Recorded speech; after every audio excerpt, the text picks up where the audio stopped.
force of your bond. A power like life itself, unseen for generations. A dyad in the force. How's it going, everyone? Welcome to another episode of Dyad in the Force 267. The one aptly titled Shades of Maul. We got some shades in the last two episodes of Maul. We're going to be talking about that. We can talk about Daredevil as well. As always, we take live calls. We can talk about anything y'all want. Now, I do want to bring attention to, and this was present last week, our fundraising goal to help with the funds to go to Rebel Scum Con. That is, of course, there for your sake. If you ever want to help us out and throw some ramen our way, of course, we're never going to ask, and it's never going to be expected. But just we appreciate y'all nonetheless. How's it going, Choco? It's going good. It is going good. I didn't mean to ask in that high of a voice, but that's how it came out. No, things are, things were, how you say,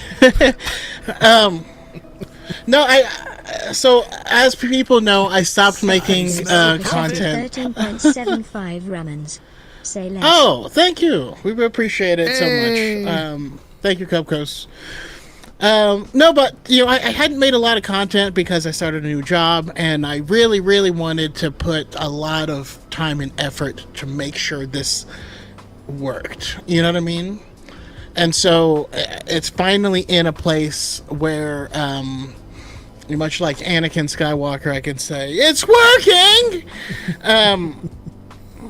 And so, among the other goals that I have, one of the big ones is my wife wants to go back to school full time. Oh. And so that's my ultimate goal, is to allow her to do so. She's been spending so much time working with cancer patients that she will come home upset. And she's upset because she wishes she could do more for those people. She's upset that she's limited in what she can do for them and how hard she can work for them. And so that's why she wants to go back to school for it. So I'm trying to do everything I can to get that, up and running so that she can. So, anyways, we're starting to make inroads towards that goal. Does that include a return to Darth Choco, the TikTok channel? It could. So if you didn't see, I did post of my first video in 5 months. I did. Today. I was out driving. I did see Darth Choco liked your video. I'm like, oh, I haven't seen that one. Yeah, no, I could, because legitimately this whole time I practically, in the past 5 months, I've probably opened up TikTok maybe 6 times total. So we might be seeing a return to some content. I'm not at the same volume, but at a slower drip, but a higher quality, I hope. Yeah, as I told my my nephew a couple of days ago, because he's dropping beats on his TikTok, and he's slowly growing, and I'm just like, hey man, keep at it. There's a lot of bag out there, and you just gotta grab it. So whatever you gotta do. And we just grabbed $20 days from Cubcos. Thank you for that bag. Highly appreciate it. Yeah. But how you doing, Pep? I'm all right. Did you see the Resident Evil trailer? Nope. Well, guys, you know what time it is. But yeah, shout out to Cubcos for that ramen drop. Eaton Black says, morning all. Happy upcoming May 4th. Ooh, that's right. What's coming Yeah, out and May 4th? that was the other thing that made me want to jump back into it, is my stupid phone. My phone was like, "Hey, you wanna look at some pictures from 2 years ago today?" And 2 years ago today was day one of Dyad Con. And so I was treated to a bunch of pictures of me and some amazing people in the community, and it got me feeling, cause a little nostalgic. There's some people I haven't spoken to in a while, and I don't know. That's not something you need to know. It's a feeling that persists. It's a feeling that exists through time. But we are going to react to this trailer, since Choco is a newly RE boy, a new RE boy, or RE head. Have you RE guys... boy, it makes me sound like I'm in a K-pop group or something. Everyone in the chat, Monsters, have you watched this Resident Evil trailer? I know you guys are a fan of Choco's playthrough, and you guys also accompanied me on my playthrough 9. So I'm pretty sure there's a couple of RE heads in here. Phineas says, that's awesome. It takes a lot of courage to try to go back to school later in adulthood. Yes. I went back to school for game design when I was 28. Sometimes, Sometimes I fear the fear of uncertainty, singing clear. I was looking around and I was like, is my guitar right here? No, it's not. It's by my TV. I see a war criminal behind you, though. No, but I know people who are angry about it. I haven't seen... Well, to be frank, whenever I watch a trailer, I don't go to see what the general reaction is. It's through vessels like this where we react live and we get everyone's reaction. So I'm gonna share this instead of the stream really quickly. That's gonna be an OnlyFans charge, sir. Hey, Kenny! Shout out to Kenny. What would we say was his name instead of Kent Kari?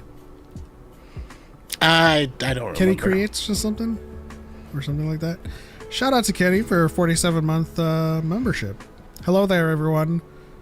General Kenobi, everyone. Not a fan of RE, but loved Weapons. I'll watch anything by this director. I loved Weapons too. It was eerily disturbing, but still.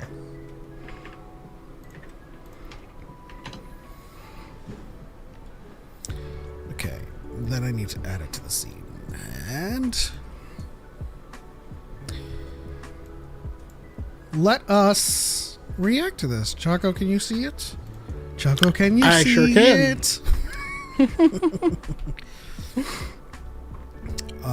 Let me mute this music and watch it.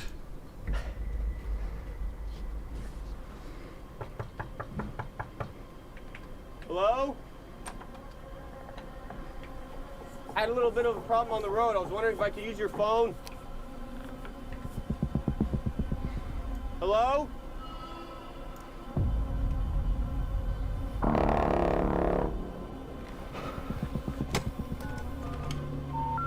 We're sorry.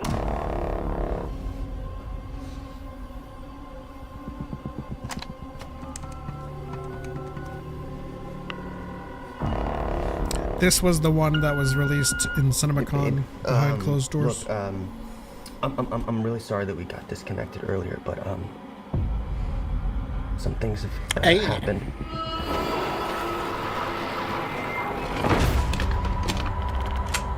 I'm in like a seriously fucked up situation right now.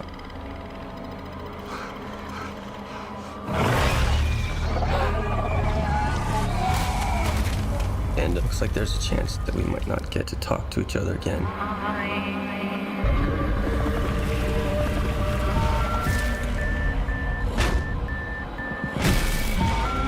I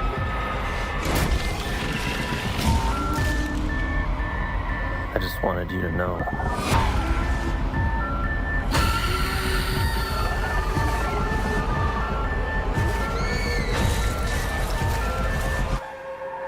I love you.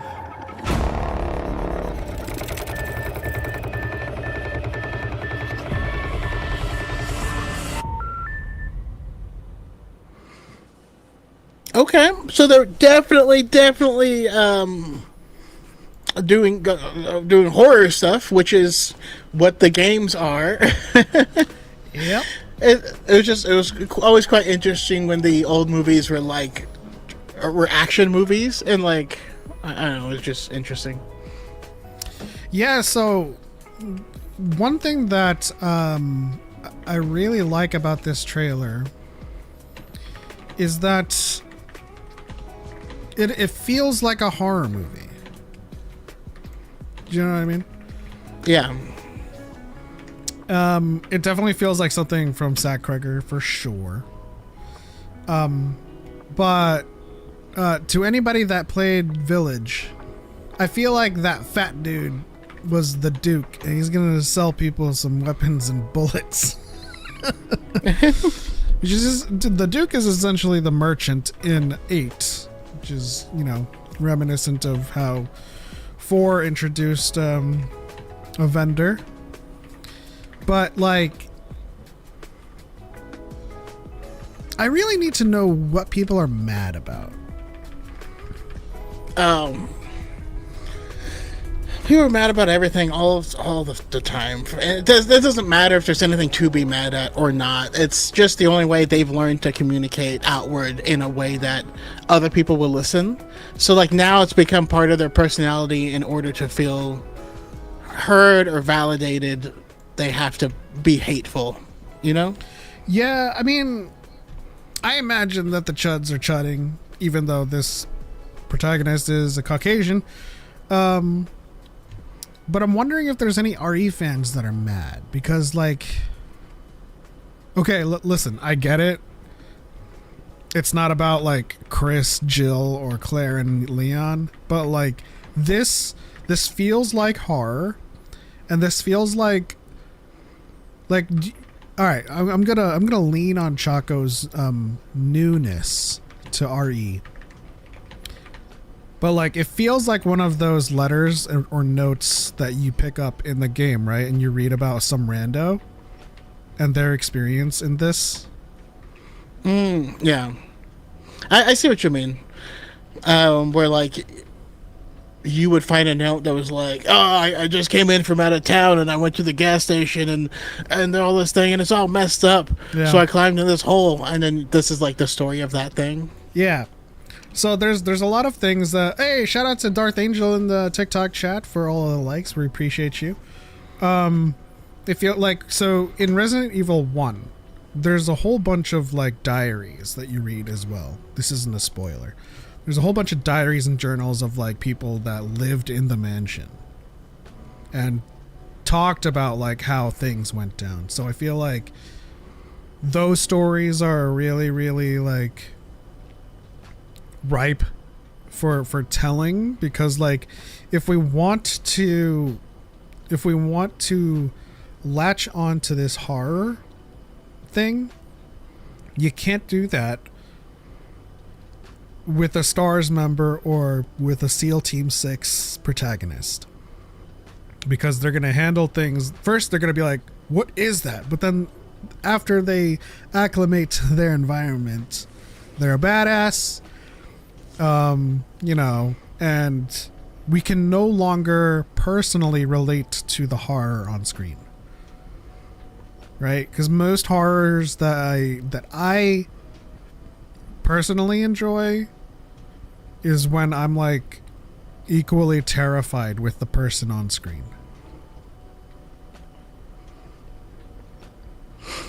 Yeah, Katie says they just won a Wesker film. Pretty much. Either that or they want like the CG animated Resident Evils. And again, this is like one of those like Legends canon things. Like, watch them. They're awesome. They exist. You know, but I think what Zach Kreger is going for here is like spirit or the atmosphere, because we got a lot of it. Like I saw, when he was on the phone, I saw an herb on the table and it looked exactly like the herb from Resident Evil 4. We got a shot of him trying to get keys, and I'm like, there's certain elements and spirit of RE that's in this trailer. Yeah. If only they could have him stab someone with a knife and then it's gone and you have to try and turn them over to get your knife back. Yeah. That doorway thing that happened, it reminded me of, and again, I'm going to lean on Choco's experience. It reminded me of the creature that he runs into when he's moving the file cabinet, and it just drops down and he's gotta fight it, you know? So while we don't see RE2 happen in live action, I feel like this story can live parallel to it and like be like, this is just some dude. He was like, he went to the Raccoon City and everything went to shit, and like this is his experience. Now, it could definitely like be brought to the next level if in fact that fat dude in the sewer does start selling him some stuff. That would be so meta. Or that would be like that would be like on the nose. When I saw him, I was like, oh, I loved you in Dune. So, in your oil bath or whatever. Didn't he not look like the king in Dune? From Harkonnen? Yeah. Yeah. I mean, I got that feeling too, but I also like within the framework of Resident Evil, all I could think of was the Duke. And I don't have that framework, so when you say the Duke, all I can think of is the original Xbox controller. You know, the big giant one that's the size of a console itself, where the black and white button were up top and you had to like flex your thumb. Does anyone else remember the Duke? God, I hated that. That thing was chonky ass controller. I gotta show a reference photo. Of course, like none of this is spoiler territory, but everyone that's an RE head will appreciate this. Let me just get, oh my gosh, I can still have that picture you sent me in this. Gosh. Alright, so this is RE8 Duke. He's got all the weapons and stuff and items that you can buy from him. And that's who I thought of, and it personally kind of makes sense to me. But obviously I'm not expecting this person in the movie to start selling him weapons and upgrading his guns. That's not what I expect. But I felt like that was like a really, really cool kind of nod if that was purposeful. Kenny says, yes, I love the controller. I don't remember the Duke. I hated that controller. Like, and I don't have small hands, and I couldn't. Yeah. Spooky said, Herb will definitely be involved when I go see it. How many ounces? Never mind. We do not condone. I personally don't think so. RE takes the zombies era more serious than most zombie-based projects. Oh, I don't see. Oh, that's in response to Kitty saying, "I just hope it doesn't." I am not used to calling Spooky Kitty. I just like Spooky. Spooky, first name Spooky, last name Kitty. I think this movie looks like it does take itself seriously, to be honest. Like, it is trying to be horror. Yeah, as well it should. We do have a caller.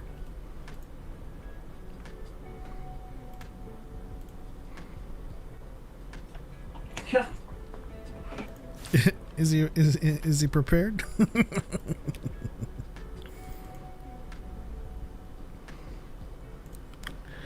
You're in. Come, guys, you're in.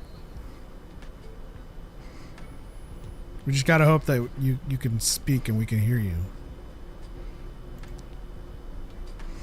Oh, I think he's having some microphone issues. Is he? You think I must smoke an ounce before a movie trip? Am I a Snoop Dogg? I make no illusions. I make no assumptions.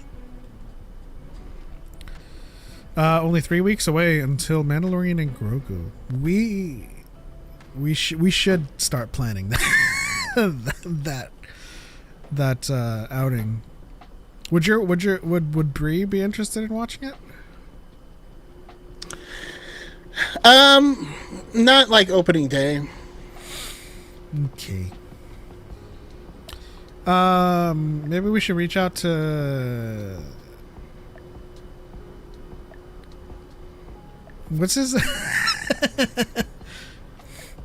Is it? Again, we have a lot of mutuals. Kai Skywalker? Khan Skywalker. I was like, Kai Khan. Yeah. Yeah, we can reach out to him. I mean, I think we should probably. Yeah, and I can plan head up your way if that's better. I'm trying to remember where he lives. He lives. Testing. There you go. Hey, There we go. Sorry. He lives north of me. 4.99 ramens. Here's a super chat. Did I do that right? Anyways, hope you'll hit your goal for Rebel Scum Con. Thank you, Harith, for that $5 ramen drop. Goes securely and snugly into the war chest. I hope we hit our goal too. Again, none of this is expected, but highly appreciated. Just helps us, not take a hit on the wallet too severely for this trip. Khan lives northeast of me. It's a trip for both of us, but he has family, and I think last time he had to make it a day trip. But yeah, but last time I just felt a little bad because like he brought his kids, and like that long of a drive with a kid is a whole different animal. You know what I mean? Yeah. You got an electric car. Gas ain't cheap no more. It's true. I mean, whatever works for you. I mean, like I said, like I don't have anything to worry about. I have an electric car. I can make the drive down. It's no biggie. The only thing that I benefit from of you coming up here is that I can use my AMC A list to get it for free, and then just kind of spot your ticket.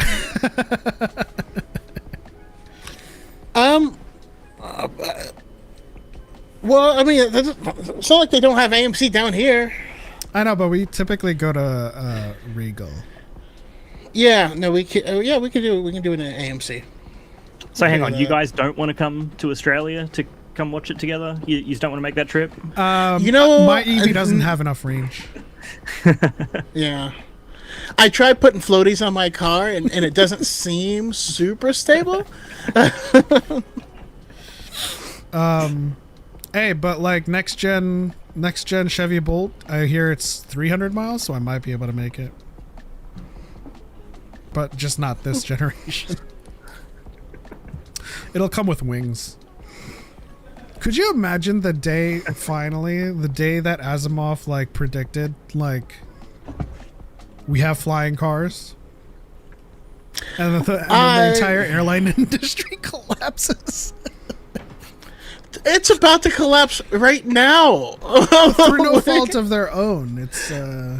It's like it's just the way the freaking world is suffering globally. Yeah, who would have thought that taking away all benefits of alternate methods of energy and then starting a war that chokes Anyways, it's genius planning. It's spot on. Anyhow, our fuel only just started to drop back down over here, so yeah, it's been rough. yeah. Kenny says, I know if I go to the movie on day 1, I'm in full Jedi cosplay and embarrassing my wife at the same time. I mean, that's good. It is. You're earning Although points. it's a little disappointed if she gets embarrassed, though. Like, she knows what she got into, right? She should be, you know. How about you, Cupcoast? Does the lady Cupcoast dress up? She does. She doesn't want to go see the movie at midnight though, because she won't be able to stay awake. We wouldn't either. And I'm debating it as well because I start work at like 5 o'clock the next morning. So if I would get home at like 3 o'clock and then have to leave in like another hour or so. So I don't know if I can do the midnight screening. We don't do midnights anymore. We do the adult day 1, which is I think on the day after like work hours. But, well, I mean, like the midnight stopped being like the biggest thing. Like they started doing shows before midnight on that opening Thursdays now, Yeah. which has been awesome. I remember the first time I did that was for Spider-Man 2, Amazing Spider-Man 2. And there was a line out the door for midnight as I'm walking out of the movie. Like, what are you guys doing? What the hell? The first time that I did that, which was not at midnight, but like it was like the evening before. Maybe it was just like a Los Angeles thing, but like it was the first Avengers. And I asked my friend, "You want to see it at midnight?" He's like, "There's a showing at 6 p.m. the day before." I'm like, "Excuse me?" When did we stop lining up at midnight? The first Avengers I did see at midnight, and I did fall asleep. But through no fault of my own. So what we went to was a marathon of the MCU up until then. Oh, wow. I intentionally got there after the Hulk, but and it was cool because they actually let us, because we were going to be sitting in the same theater like all day, and it's just going to be a crowd of nerds. So they let us bring in outside food and stuff on purpose. So we all had like big things of pizza. I think we ate sushi. We had sushi and pizza, which is an odd mix. And we just watched so many movies that by the time Avengers came on, I just couldn't.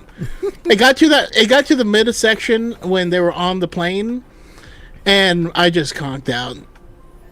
Yeah. I woke up to Hulk standing over Scarlet Witch, and I was like, "Oh, this is weird." My cinema had a showing of TFA right before the midnight screening of The Last Jedi. It was great. That'd be good. That'd be awesome. That'd be fun.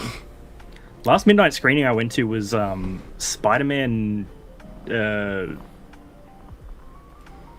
Home. No Way Home? What was the last No Way Home? Yeah. And that was loud. Like I missed like a third of the dialogue in the movie because people were just like screaming at the screen, which is great, but I missed so many dialogue moments. It was a bit intense. That's one of those like give and take situations, right? Because whenever I do see movies like on like midnight or like on the day of, the energy is amazing, but then sometimes it goes on for like 30 seconds. I'm like, I'm trying to watch the movie now. Just stop. We just missed an entire scene, guys. Maybe that's why they go on to just hate. They're missing important plot details when everyone's screaming. Yeah. I mean, that would make a lot of sense if that's actually what's happening. I mean, if you think about it, if you think about the people that hate the Acolyte, They're probably fuming and like veins popping and trying to hate on a singular thing that happened, and in the next scene it is answered and they completely missed it by virtue of them like being mad for the following minute, and they totally missed these details. Yep. Hey, Marianne! How's it going? Marianne, how you doing? It's great to hear from you. It was 2 years ago that we were hanging out here in Anaheim. So it's sad that you're not physically here with us. Chat's not updating. It's not. Let me try to rectify that.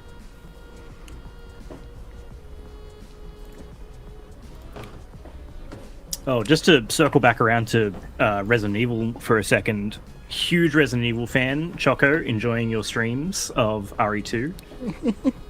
Really enjoying that. Brand stuff. new, have no idea what I'm doing. It's great. I love watching people experience that game for the first time. Like it's I'm having so much fun with it. It's great. I just wish I could watch it live because I'm like screaming things at the screen. And I'm like, no, do this, and I'm like, oh wait, this isn't live. But yeah, the Resident Evil movie. We watched it last night, and I was the trailer, and I was like, nothing about this screams Resident Evil to me. And I'm like, maybe that's a good thing, because every time they've tried to do like an adaptation, direct or otherwise, it's been awful. So maybe we just need someone to do something completely different and it will work. I mean, how do I explain this? I have a bit of a crush on Apocalypse because Jill was in it and like Nemesis was in it, and it had like the opening scene from Nemesis. Yeah. With like the helmet reflection. I'm like, ooh, okay, this is where they're going. But then like, yeah, the rest of the movie, I mean, the rest of the movies, including this one, was centered around Alice, and I was just like, okay, I'm just like this small portion of this film. Karen has never seen them before, and I was like, let's watch them all. Like, they're not good, but let's just watch them all. We can get some fun out of it. We made it through the first one barely. She tuned out halfway through Apocalypse. She was like, I'm done. She's like, I can't do this. She's like, I'm done. And I'm like, you know what? That's fair enough. Like, yeah, those movies, they really went on their own. Like, at least with this new teaser, they're trying to tell a story about someone. But like the Resident Evil movies by Screen Gems tried to make the actual Resident Evil about Alice and about like about like all of this action. And then they inserted like the characters. They inserted Wesker, they inserted Claire, and Leon, and different bits and pieces. I remember watching whatever it was, 5 or 6 and that, and it's the one where Leon shows up, Ada shows up, I think Barry Burton shows up finally. Yeah, they're just pointless. There's no need for them to be there. Like, they don't make sense narratively. That's the thing. No, they're just there for the name recognition, but they had no character. They had just nothing. You could have had a cardboard cutout of them on screen and the movie wouldn't change. Like, it was just... What was the first movie? Was it like it was Extinction that they were suddenly in the desert and Claire was there? I'm like, that's number 3. Yeah, Extinction. God, like, you would think that the movies that took place in Raccoon City would have the most business including some of these characters. But it's when they leave Raccoon City that we get Leon and Barry and all of the game characters. What's funny is for those movies, they're all movies I've seen like in pieces on TV. And so I couldn't tell you what one is or where one begins and ends. It's my favorite piece of trivia about the Resident Evil movies is I can't even remember the name of it. It might have been, was it The Final Chapter? Was one of them called The Final Chapter? Yeah. Or something like that. When I went and saw that movie at the cinema, I was the only one there, and the editing in that movie was so frantic and loud. The sound mixing was garbage. I got a migraine, and when I left the cinema, my nose was bleeding. Wow. And I was like, is this movie about to put me in the hospital or something? I legitimately thought I was having a stroke. You got the or an T virus. aneurysm. And I physically got assaulted by a film. I've never heard of a movie being so bad that you were physically assaulted. Yeah. That's the thing, and like, look, it was my fault for going to the cinema in the first place, like, in my opinion, but like, it felt like I was being beaten up watching that movie. It was so bad. It was awful. On the Acolyte, any thoughts on its resurgence on Disney Plus? I hope it happens, honestly. I mean, all we needed for it to shine was some distance, you know? I mean, if you think about how hated the prequels were, and then now there's this whole generation that grew up, and the prequels is their Star Wars, and they think they're the best movies, like, of all time, and have all these gems that they're pulling out of them and stuff like that, which is fantastic. I love to hear it. It's the same type of deal. We just need a distance from, the chuddery for it to be what it is. There's also a really big issue nowadays of people who just come in with expectations, and when what they expected isn't what it is, they're like unable to adjust. I can't tell you how many conversations I had of people who were like, "Oh, I totally predicted the twist that there was a twin," and you're like, "That wasn't the twist. Are you kidding?" If it's revealed in the trailer, 7 minutes into the show. And are you dumb? What kind of prediction is the first thing you see? I'm predicting this thing that's happening right now. Like, what the hell? Yeah, it's really bad. But they came in expecting a different type of mystery, and that's not what they got, and so they were upset. It was also like the first thing that they revealed in the trailers. Because like we had the fight with Indara and May in the first teaser, and in the second teaser there was someone who looked like her in a white jumpsuit going, like, "I didn't do it. It wasn't me." And then you're like, okay, so then obviously then there's a mistaken identity trope happening. That's obviously not the mystery at work here then. It seemed very obvious, especially when Leslie Headland said, I think it was in interviews before it came out, she was like, I was very inspired by Frozen and sisterly love. And I was like, oh, okay, yeah, they're sisters. That, like, it seemed very, very obvious. And people really had this, like, oh, see, I figured it out. Like, I was like, yes, well done, honey. Like, good job. My favorite is when she said that, and people were like, oh, so it's about incest? And you're like, no, you can love family members and not, what? What is wrong with you? Game of Thrones did irreparable damage to some people. Yeah, didn't we have a show called Brotherly Love? Oh yeah, the Roman Brothers with Joey Lawrence. Yeah. Whoa. I also just picked up this. Hey. Nice. Love it. Perfect Blue kind of made me feel physically assaulted. That movie is a trip. That movie is a cerebral assault. So, yes. I need to see that movie. I'm supposed to watch it. It's on my list. Even though I was in the prequel era, I saw the original trilogy first thanks to Lego Star Wars 2. So I have more nostalgia for the original trilogy than the prequel trilogy. Ooh. Drives me nuts, or they don't understand something that you're not actually meant to understand immediately. That's another thing, too. It's like, it presumably, it is a detraction from the show when it doesn't answer a question in one episode and answers it in a later episode, as if to say, these things aren't connected. It's the same thing with the sequel trilogy when we talk about how, just using the movies, Snoke explains how Kylo Ren lost on Starkiller. He was unstable. And he's like, yeah, but that's in The Last Jedi. He's like, these movies are connected. I saw there was a whole comment thread on a TikTok, and it was people crashing out that they didn't know who Marok was talking to in the hologram in Shadow Lord. They were like, is it the Emperor? Is it Vader? Is it the First Inquisitor? Why don't we know who this is? Like, and they were angry that the show hadn't revealed that information yet. And I was just like, this is how media works. You watch it, and more information will be revealed, and you'll get your question answered. And like, people were legitimately crashing out over it. Yeah. I don't get it. I don't get it.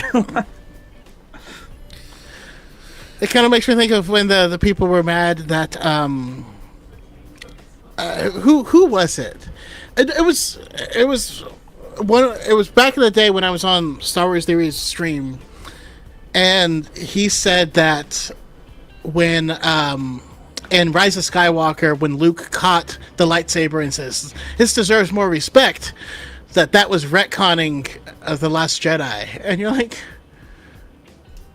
that's not retroactive continuity. That's regular continuity. That's a character who learns a lesson in one movie and then continues with that information in the next movie. It's not a retcon. Yeah, I think his words were like along the lines of like, how do you go from this in The Last Jedi to this in Rise of Skywalker? And I'm like, because he learned a lesson. Just you watch the movie. You had a conversation with Yoda about it. I can't make you watch it. I don't. Yeah. I don't know what Spooky is referring to, but he says, "Don't, Choco. It's Perfect Blue." Perfect Blue. Yeah. Yeah, I mean, like, obviously, if you have certain, triggers around like SA and much darker topics, it's definitely a very uncomfortable movie for some people. But I still argue it is an important movie to watch. It's one of those movies that I keep seeing on lists of important movies to watch, and high quality movies. Yeah. And I'm a big fan of the Cerebro, so, but I don't know much about it except I've added it to my list from the lists I've seen. Yeah. That scene goes way too long, and it goes and it was a gross way to sexualize the main character. Well, I don't want to spoil anything for Choco, but that is the subject matter of the movie. Like, I'm not saying the movie is about sexualizing. But I'm gonna have to wait and do some more research before I decide. But it's about the psychological trauma of being an idol. And I'm saying Choco would absolutely appreciate it because he's watched Oshinoko. I feel like Perfect Blue is like your really, really adult version of Oshinoko. And even then, Oshinoko is kind of like dark on itself. Yeah. By the way, something that's idol related that is not dark. I watched the first episode with the wifey, and anyways, there's a new-ish show. I think it was last season. It's called Temon's B-Side. Have you heard of it? No. All right, so there's a girl. She's like, I don't know, early 20s. She like cleans houses for a living, but she's a massive idol fan. There is a very specific all male group, and she loves this idol named Taman. Oh, Taman, yeah. Yeah, and then so one of the cleaners like is in the hospital, so she has to step in for them. Turns out it's his apartment, and so when she goes in, she sees him, but he's nothing like you see him on stage. He's super like gloomy and neurotic and like anxious and all this stuff, and it just fun the way it plays off of the perception and then how upset he is that she knows who he is because she might ruin it for him, but she only sees the best in him. And then over time she starts to like the real version of him more than the idol version of him, and like and all this stuff. It's a good watch, you know. Where's it on? It's on Crunchyroll. Oh, is it it's an anime? Yeah. Oh, interesting. Tenmin is solo now, but is part of like the massively popular K-pop group SHINee. Yeah, I'll check it out. Yeah, which is one of the reasons my wife loved it, because she was a massive SHINee fan. But in this, it's a member of a show called Face, a group called Face. Oh, like a musical bar. FACE. Yeah. I get it, but to me, it just felt like the animators wanted to draw her like that, and that was how they did it. I just feel like it could have been done more tastefully. I mean, I suppose. To me, if you're gonna tackle a tough subject like that, like, I don't know how you like tastefully draw that, but we're gonna move on because I feel like we've said too much. The issue with Luke saying to respect lightsabers is like Obi-Wan saying the saber is a Jedi's life. It kind of goes against what Yoda preached in ESB. The Jedi shouldn't care about fighting. Yeah, the reason Obi-Wan says it's part of a Jedi, it's an extension of the Jedi, is not because of the combat. Like, if you watch The Gathering, when the younglings are, you know, going into the cave to find their crystals, like, Yoda says the same thing. Like, this crystal and this lightsaber is like, it will be an extension of you. And that's wholly because of, like, the connection to the Force and, the symbiotic relationship. So it's not necessarily about its propensity to deal violence to someone. Also, when did this affinity for that lightsaber start? Because that was never a thing. You know what I mean? Like, people are like, oh, that's this people hyping up the Skywalker saber specifically was never a thing I was familiar with. It was the moment it became Rey's. And then people were like, no, that's Anakin's one. Like, did you see... I'm pretty sure it was Theory went to Disneyland or Disney World, wherever Galaxy's Edge is, went up to the Rey performer and said, that's Anakin's saber, not yours. Did he really? I don't know if I hallucinated that, but I am like 99% sure that happened. But even Anakin didn't care about it. No one cared about it. And like in the expanded universe, Luke lost that saber in Empire, and then in the expanded universe, it was found, and Luke had it. And so at the end of the Thrawn trilogy, when they beat Luke, God damn. But he takes it and he gives it to Mara, and he's like, there you go. Like, Luke never cared about it. Nobody ever cared about that lightsaber until like now. I just think that's a little silly. Yeah. Did you see the former employee's complaints about Galaxy's Edge? She claimed Disney was trying to remove the OT, something Mary Sue, something. It's probably that employee that we ran into during our time at Galaxy's Edge. When they were trying to argue about, Rey, when, like, our Dyad community was all in line, and we were all like, bitch. Like, we were all like, gonna jump her. Nah, we're not violent.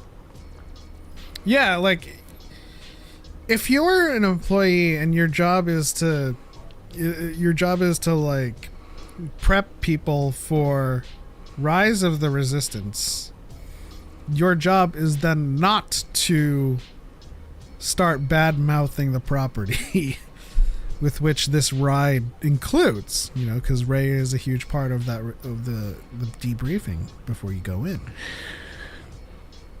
Yeah, that's weird. And not everything has to be versus, you know. You like Disney can make new rides based off of their new movies, and it doesn't erase the old movies. Yeah, all the old stuff is still there. Star Tours is still there. Like at Disneyland, there's all this original trilogy stuff that has always been in Disneyland in Tomorrowland, and it's all still there. How is it removing anything? I think the funniest thing about all the original trilogy stuff coming into Galaxy's Edge, and obviously I'm looking at this through the lens of Australia. I'm excited and for it. Having never been there, really wanting to go there. But, like, it's not the first time we've had Luke pop up in those parks. It's not the first time that these characters have been there. Yeah. And I don't know, like, I think people were really, like, looking into it too deeply. Again, I saw a comment on something which was like, oh, I'm a current cast member. Obviously, no way to verify that. But they were like, Disney is finally listening to the quote-unquote real fans about what they want. And it's just... I can't stand people like that. It's always an argument from shaky ground, because I can argue, me and Choco can argue, and I think all three of us, including the chat, can argue that we are real fans. And it doesn't matter what they do at Galaxy's Edge. I will, like, whenever I do elect to go, I'm just going to enjoy whatever Star Wars is there. It's not like I go there and be like, there is a severe lack of prequel trilogy here, you know, and just start, like, lamenting while I'm there. I'm like, you're there to enjoy your day. I feel like that's the thing that's lost on a lot of people these days, is like, you guys are alive to be happy, right? Like, I don't know. I feel like, how many people, like, are born and their parents are like, hey, get ready to hate everything. Also, to that end, how the hell did you become fans in the first place? Well, okay, not to keep hammering on these types of topics, but I had a question asked of me earlier today, and I got sent a clip, and it was Gina Carano talking about how she has talked to Dave Filoni and Jon Favreau, talked to them at some point after the lawsuit. And she said that they were really supportive. Like, she got a Zoom call, and they were really nice and supportive. And she said it felt like we didn't miss a beat, or whatever. And so people were asking, you know, oh, do you think we'll see her in a new Star Wars project coming up?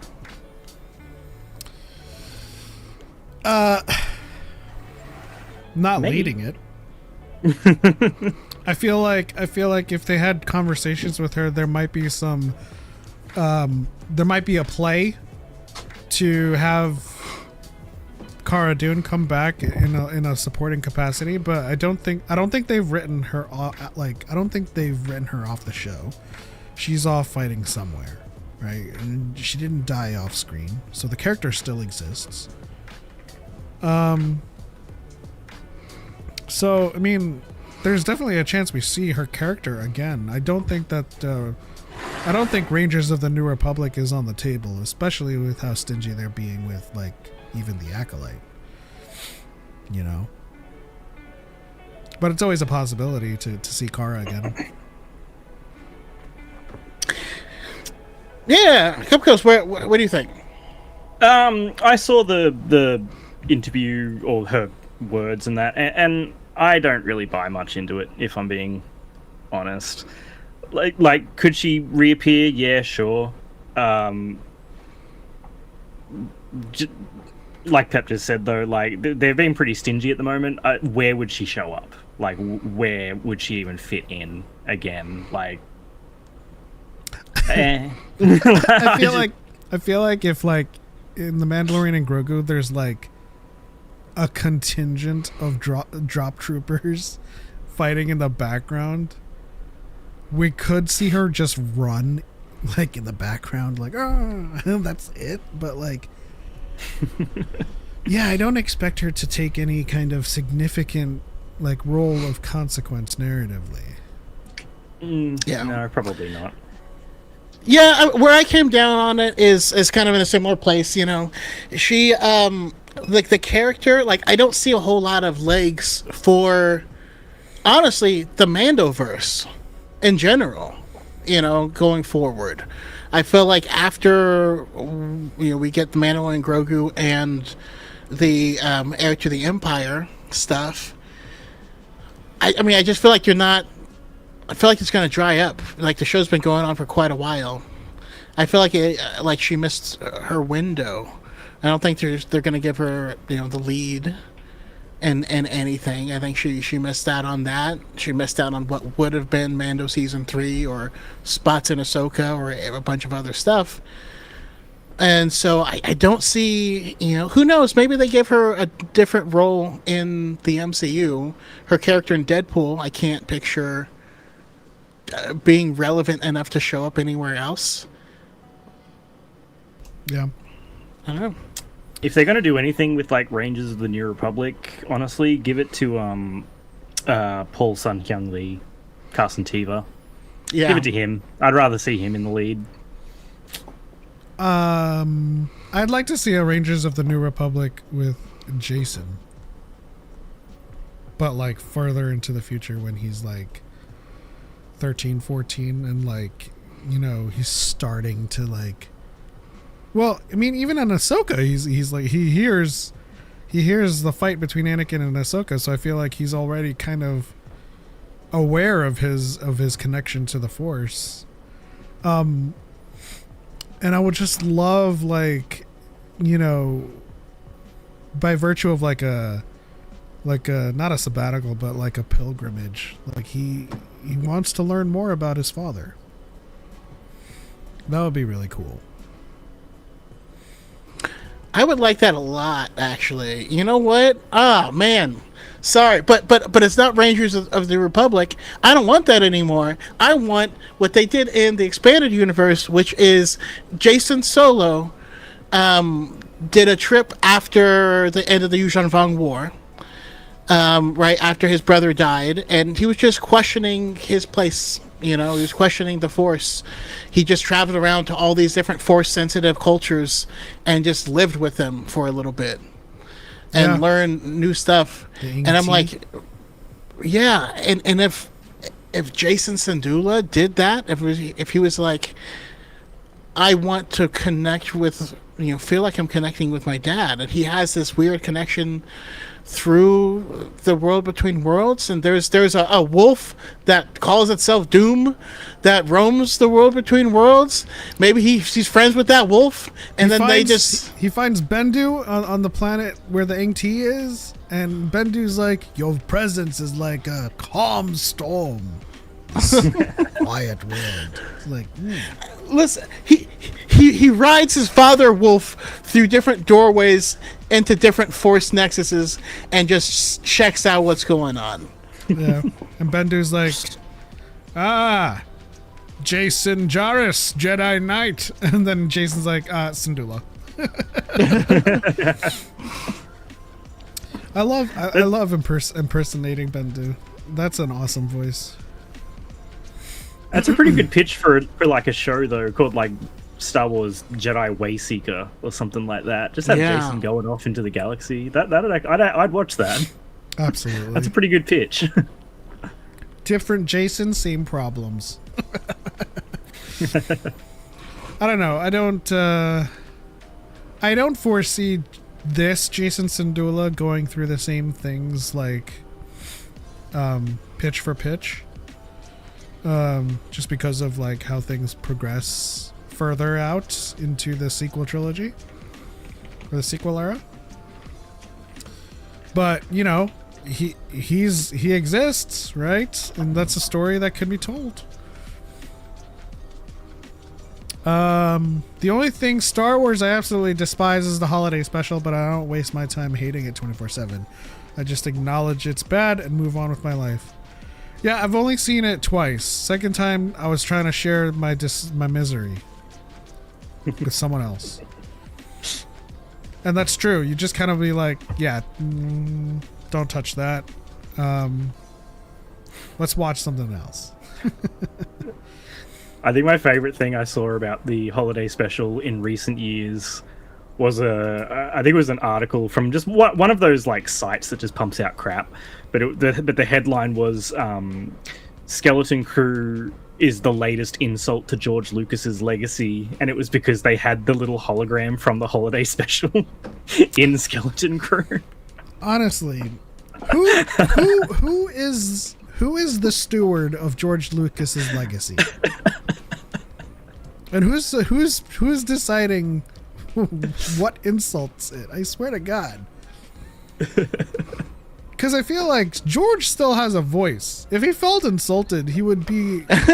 George is rolling in his grave right now. The way people talk about George Lucas, like, I would not be surprised if I found out that George Lucas died 5,000 years ago. Like, just the way that they talk about him is like... I feel like if he were doing an interview today, and the interviewer was like, how do you feel about people who seem to think the new Star Wars is an insult to your legacy? George would be like, I don't care. I'm rolling in dough. I'm making more dough. I'm making the dollary dues. And he spends time with his family. He's so George over Lucas is making a museum in Los Angeles, and they had to force him to put Star Wars stuff in it. He wasn't going to put any Star Wars anything in it at all. Yeah, that man does not care. Dude, George doesn't give a fuck about this shit. He's counting his fucking money. Exactly. Not only is he counting his money, but like, people forget that half of his payment was in Disney stock, and he's currently their largest shareholder.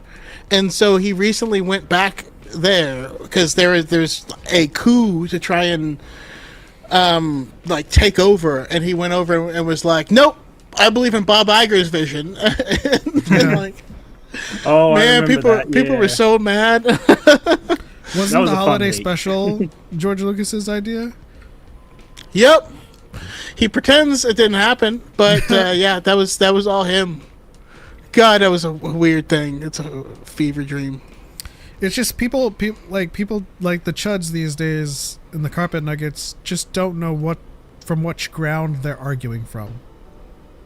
Because they will argue that it is against the lore. They don't know the lore. They'll argue that it insults George Lucas's legacy.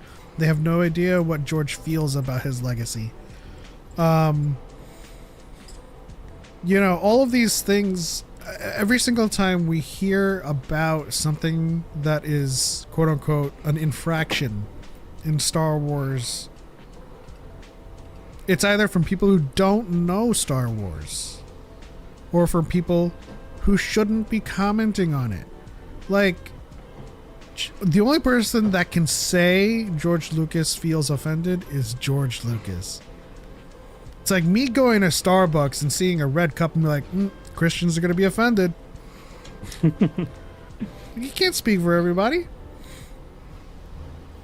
George and Kennedy are very close. So is Dave and George. And that's the thing that a lot of people have. All of them are close. So recently, I meant to talk about it last week, but Jon Favreau did an interview where he was talking about Mando and Grogu, because they had shown some never before seen stuff on at CinemaCon. And in it, he talked about how excited he was to get to work with Martin Scorsese, because Martin has a character in this, in the movie.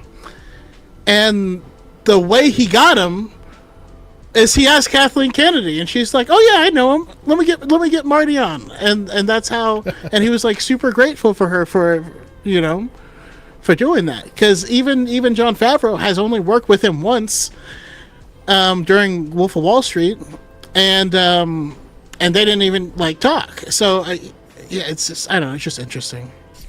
No, but the longest living, not living, but the lengthiest lie that opponents will often cite is Kennedy being like a Disney plant when they don't know that she was the president of Lucasfilm before George decided to sell.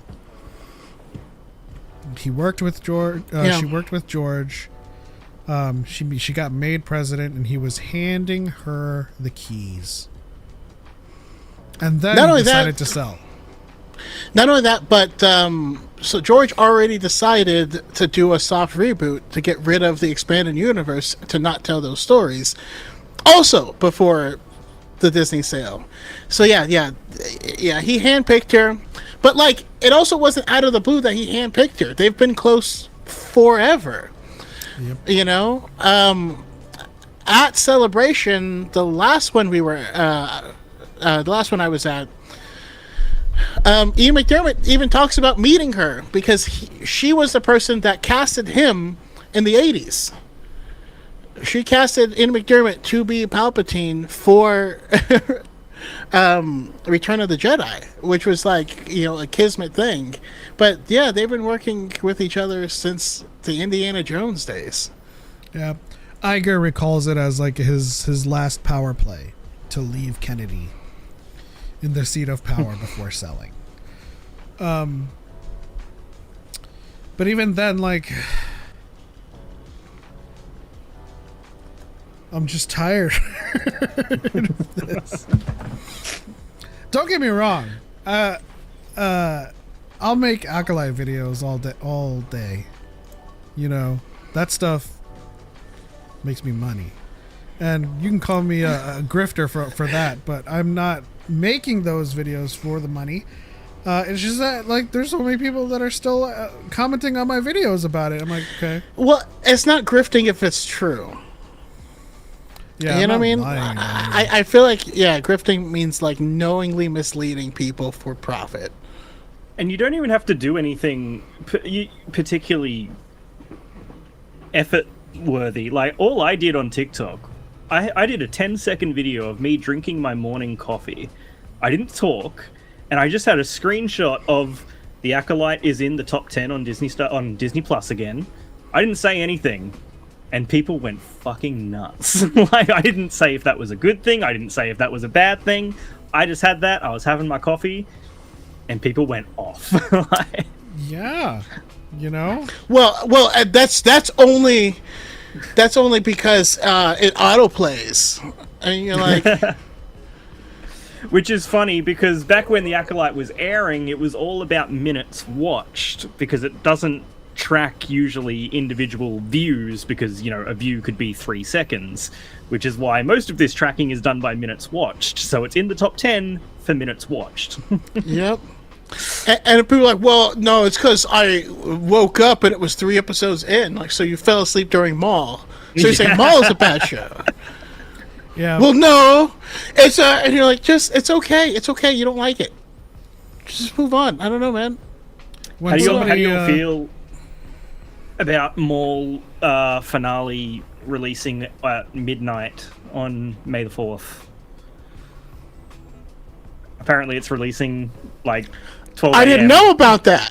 I don't know if that's true. I saw that this morning. Apparently every time zone is getting it at 12 a.m. to start off May the 4th. I mean, it makes sense with everything that they've done,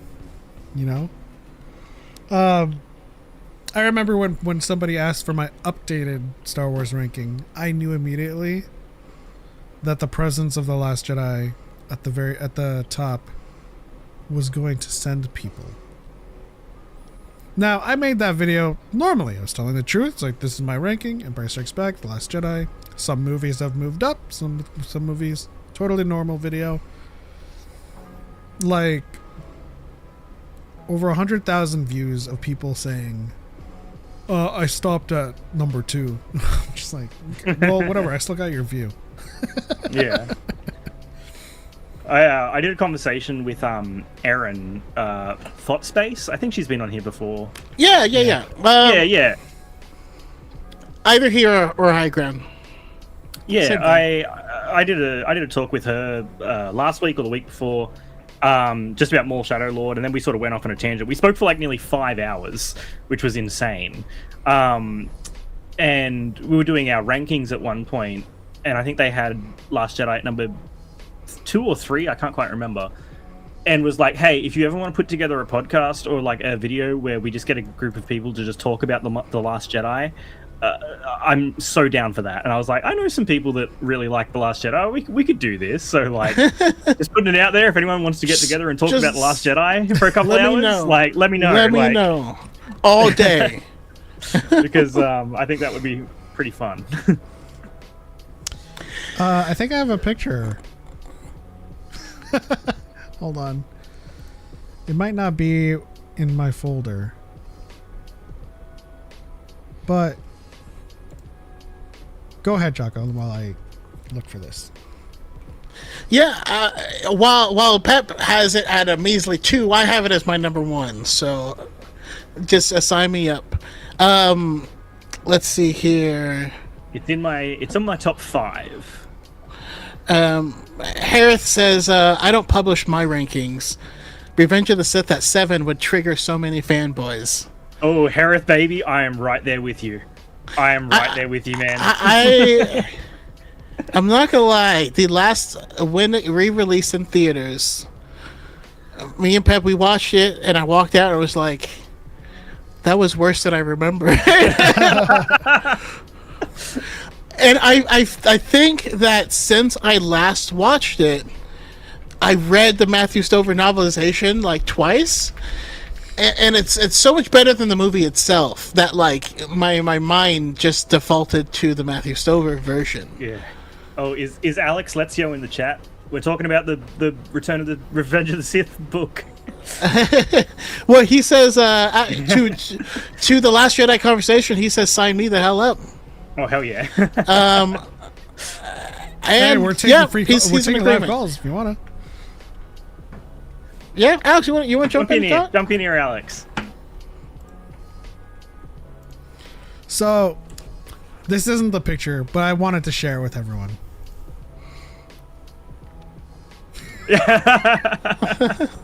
Sausage rolls. I fell in love with those in London. No, but here is the picture. It's from 2023, so everyone looks different. But you should recognize. I want to see if you can point her out.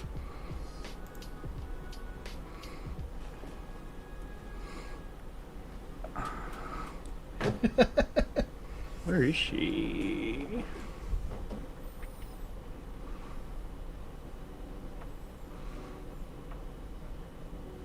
Let me see if Choco can spot that space.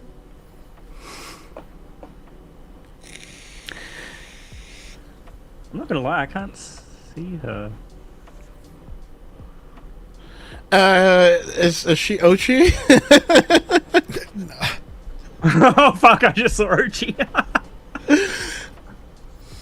No, those are good times. I'm not in this picture because I haven't been able to make it through an entire con. Just because listen, I miss my wife. I wanted to go home. All right. Well, you didn't go to London. The London one.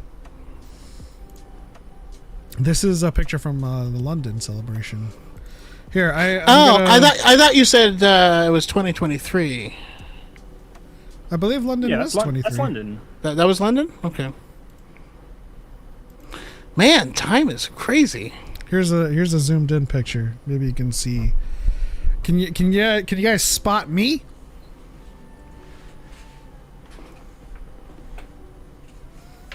Oh yeah, sorry, I just found everyone. Yep. Then bring your wife to a con. Then listen, I've tried.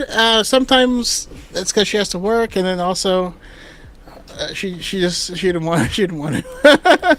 I also put an arrow for Erin there.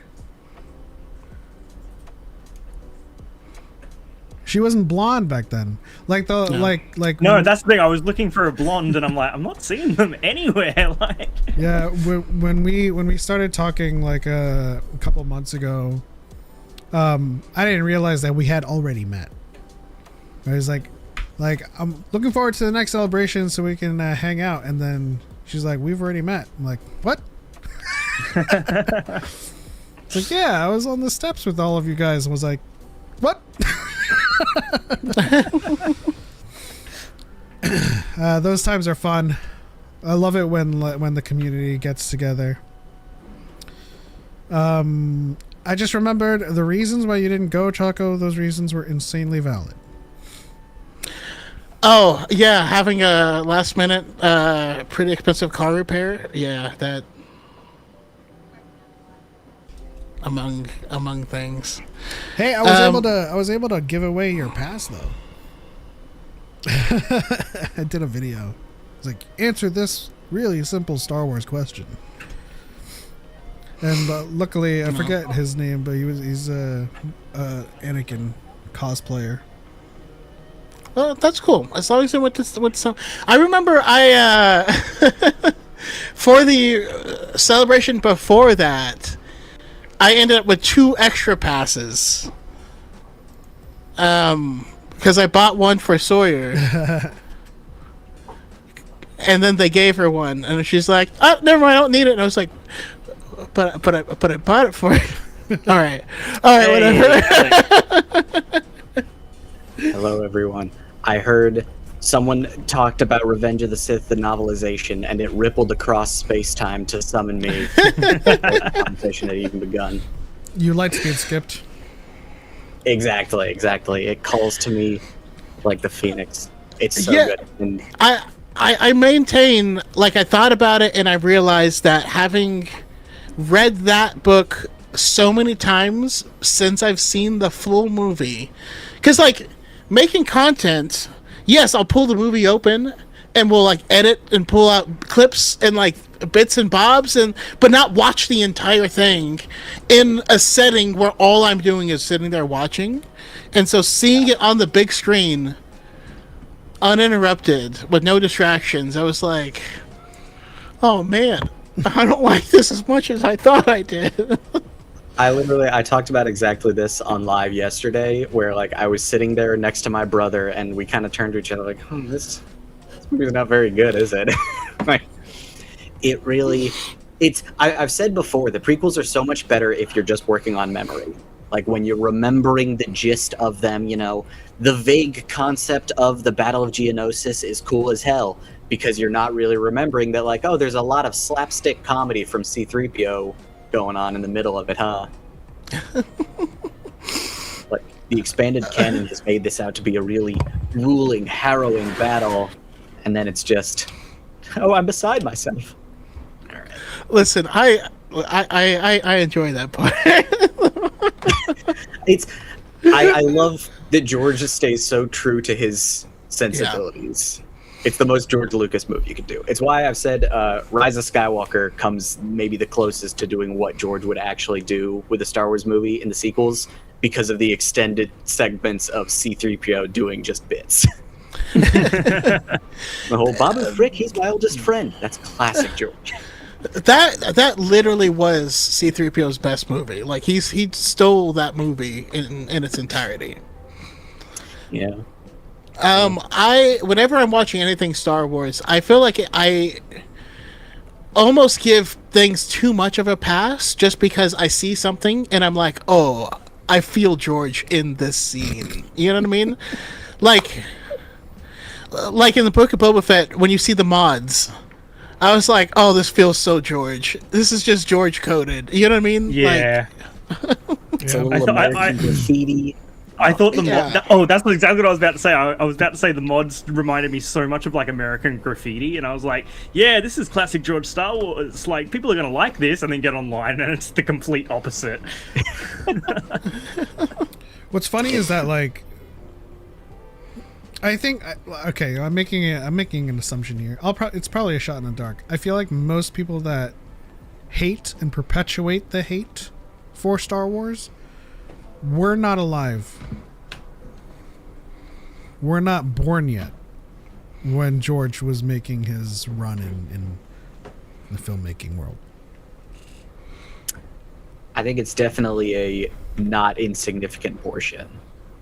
Because that's another thing I've talked about is the way that starting with the prequels kind of skews people's perspective on them and on the series as a whole.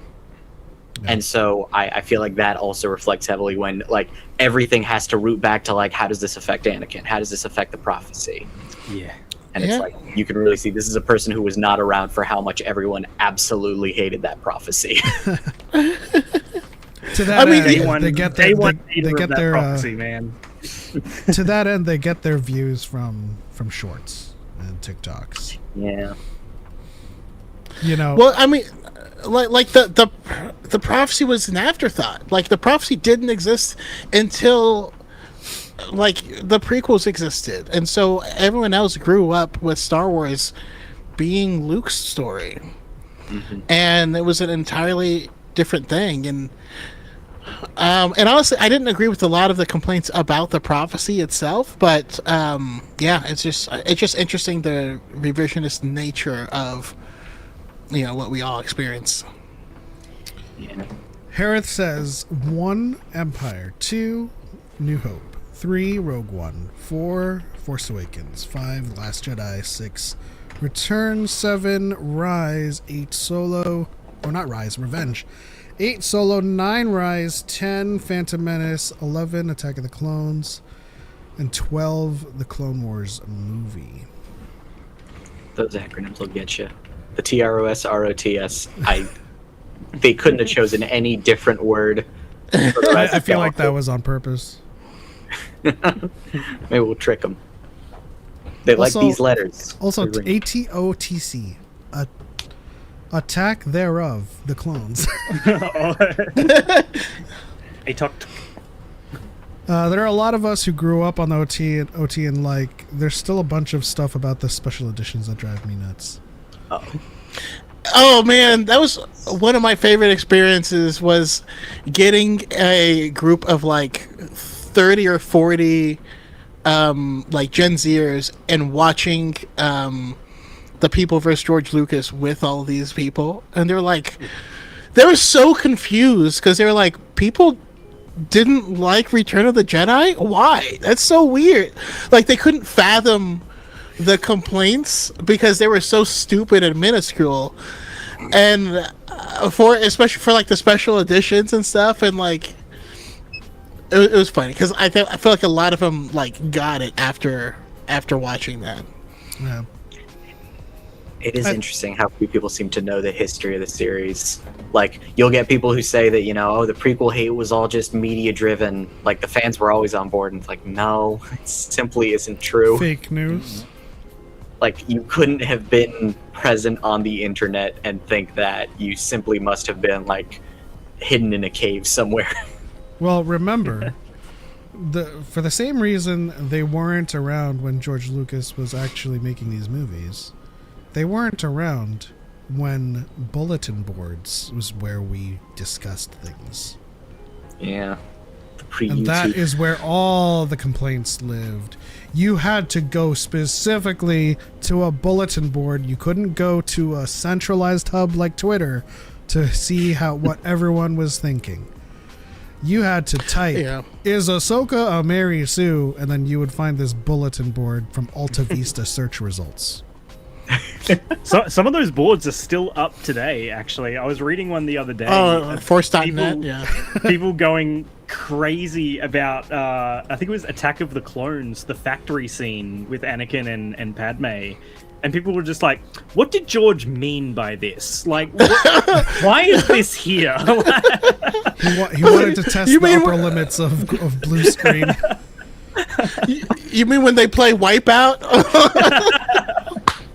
I laugh every time I watch that behind the scenes where like George is explaining to Natalie Portman, it's all right, you're just gonna like run here, jump up, and then duck as if you are dodging something, and like it's just padding with blue all over it, and it's just like this like Temple of Doom like obstacle course that they've built with nothing on it but blue screen and blue. Chroma. Pull in the clip of Ian McKellen breaking down in tears on the set of The Hobbit as he's surrounded by tennis balls and nothing, and he's like, "That's how I became an actor." Like, oh. I love that. Also has a scene where Anakin's hood gets caught on his lightsaber. Oh yeah, it's great. So this Video Ninja chat, conferencing has a chat in it. Y'all should throw your rankings into this chat, and then I will make a collective version for all of us that we could discuss. I think that might be fun. Yeah. Okay. I usually am pretty coy about my ranking, but but only us three will know your ranking, and then because I'm going to put it into a collective, so you can still be coy with it. Okay, so when I put Rise of Skywalker at number you're gonna, one, like, no one will know. an averaged out collation of it or something. That's Exactly. Alex. That's called outlying data, so we don't include that. When the holiday special is number 1 through 9, I'll be sure. Now, can I ask? I am always I feel very strongly about the difference between are we doing our favorite ranking or which one we think is the best. Our favorite. Our favorite. Okay. Absolutely. Because that drastically changes the placement of Attack of the Clones for me. Yep. Let's see here. 1 second. Hang on. Can I? Also known as Obi-Wan's terrible, horrible, no good day. Aaron Z says, if you want to be technical, the prophecy said that it would destroy the Sith, bring balance to the Force, not destroy the Sith and bring balance forever. If you want to get if you want to be tactical, Dyad moment. They never said what the prophecy was. I was going to say the same thing. It didn't say what about the Sith. We didn't. It didn't say anything about the Sith. It didn't say anything about the Jedi. It's one of my favorite lines in the Matthew Stover novelization. Is Obi-Wan's like, it doesn't say anything about needing to be a Jedi to bring balance. Yeah, we didn't get the prophecy until 2018. But even then, without the prophecy, all they say about it in the prequels is like, so he is the chosen one. He will bring balance to the Force. Like, there's nothing about the Sith in there. Mm-hmm. And then, of course, there's the all-powerful line. Misread the prophecy. We could have been, So it's like. In the chat, Harris says at this point just make a tier list. I did something a couple of years ago where we did a tier list with a few people, and we decided to make it a bit interesting. I think it was it might have been the MCU tier list, and we all rolled a dice to see who would place something first. And then you could move that person's pick either one spot up or one spot down if you wanted, but you also only had a limited number of times that you could do that. It was incredibly fun, and I ruined at least 2 friendships over it. Actually, that's a good idea. We can do a tier maker right now as like as a show activity. Oh yeah. God, I just realized I am going to have one big piece of outlying data. I think I'm probably going to bring down the curve on one of these pretty heavily. What have I got left? Also, in the chat, Harith and Eaton Black, I really liked your guys' rankings as well.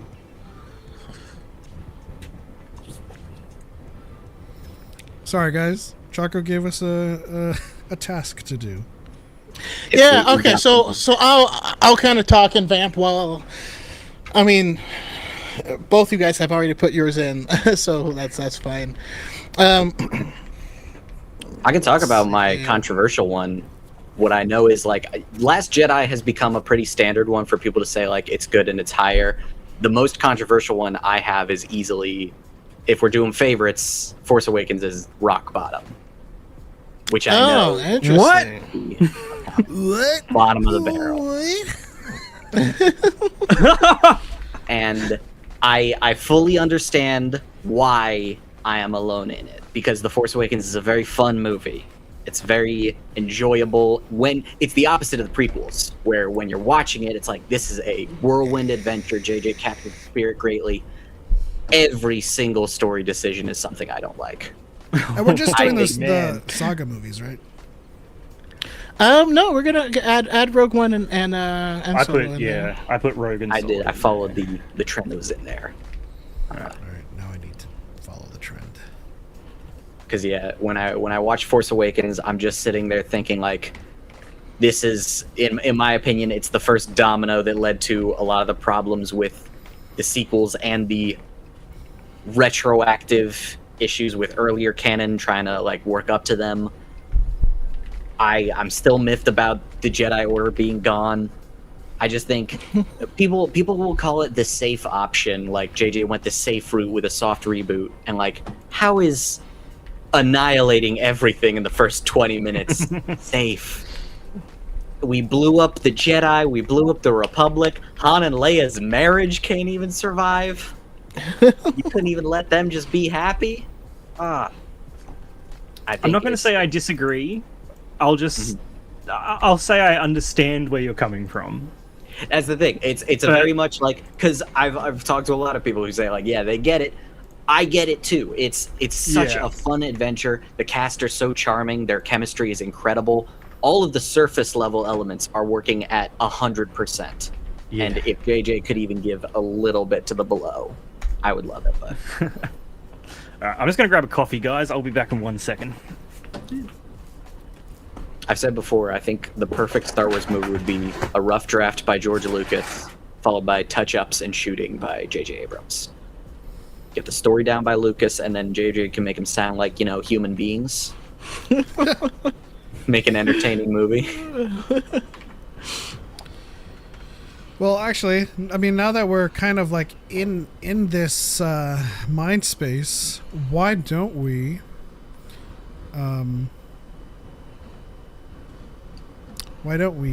do this? Can y'all see this? I can't. All right. Chat. Oh, if I share it with the director, I can't add it to the screen. Never mind. Okay, hold on a second. While you're doing that, I want to real quick draw attention to LMAO Spooky Kitty suggesting that Grogu is going to end up being the chosen one.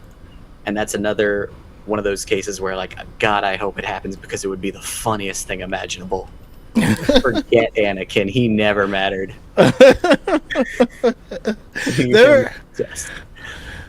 There's a couple things that I desperately want to happen in Star Wars just for spite reasons. All right. We can do this live. The big thing, the big thing that I want is for them to make a version of Mara Jade who falls in love and gets married to Rey. I want that so bad. I want her to be Mara Jade Skywalker because she's married to Rey. God, Toxic Yuri in the sequel era, it would be delightful. It would be so funny.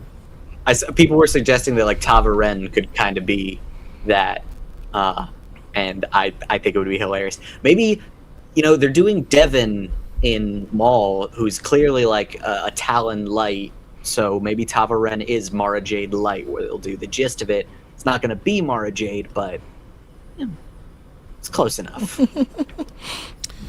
So we're gonna do a tier list of the movies and TV shows. Hell yeah! I don't know if this is like 2020. Hold on, let me try to find it. An updated one. Like 9 shows behind. Recent. They're not even going to have Boba Fett's Major Domo in there.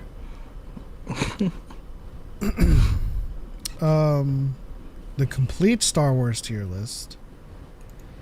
Plus try Lego. 5/01/2026. Okay, so this was modified today. Oh, so it's going to have like the Lego specials. That's funny. I mean, we'll fly by the seat of our pants on this one.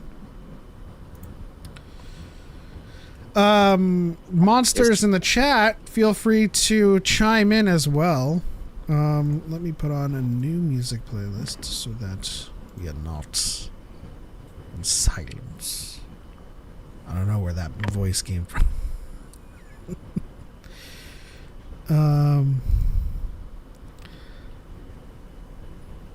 I'm gonna be racist. I'm gonna say Choco likes this playlist. It's the hip hop playlist. Terrifying intro.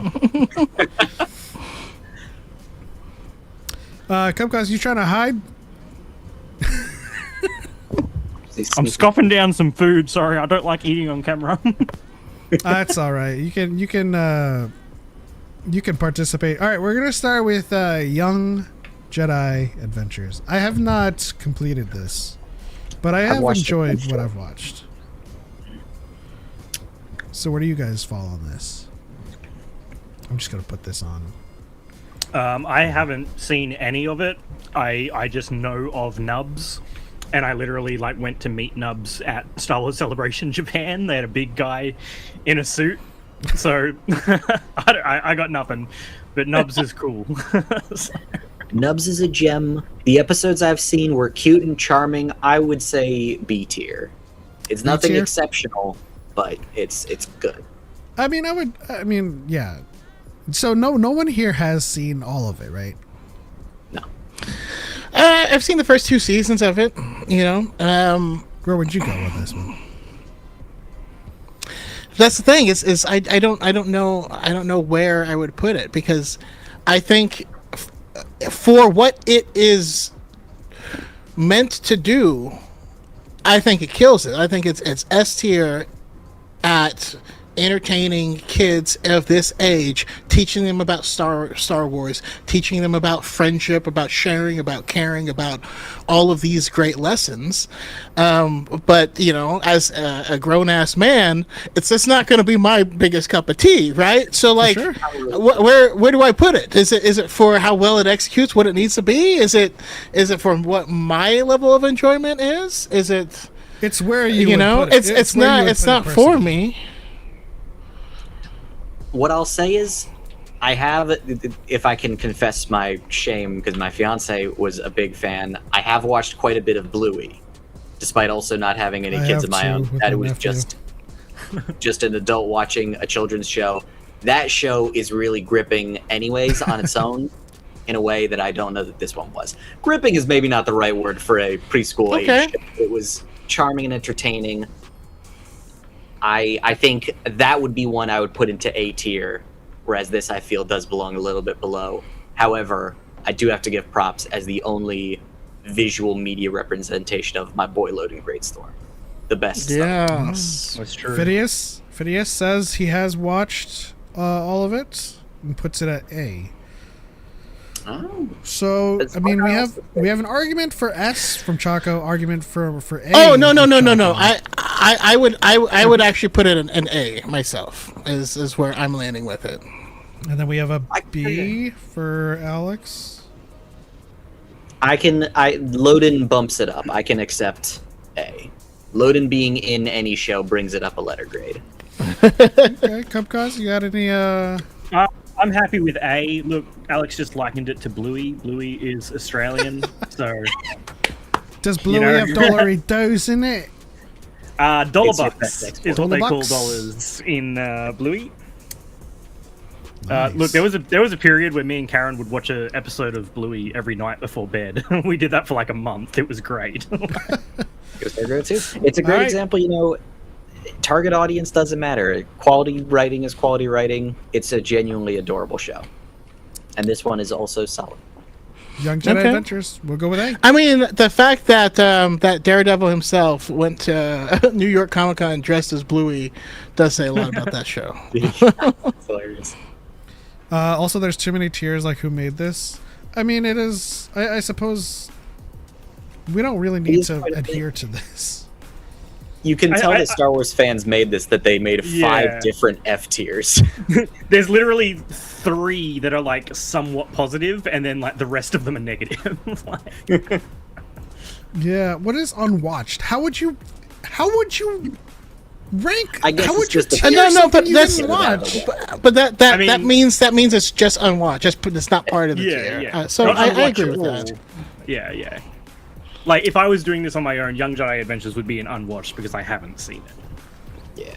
Okay. I have a book tier list to just keep track of everything, and at the bottom I have like, I own this, but I haven't read it, just so that I can keep those separate and find them more easily. It's organization is always key. I'm gonna change meh to middling.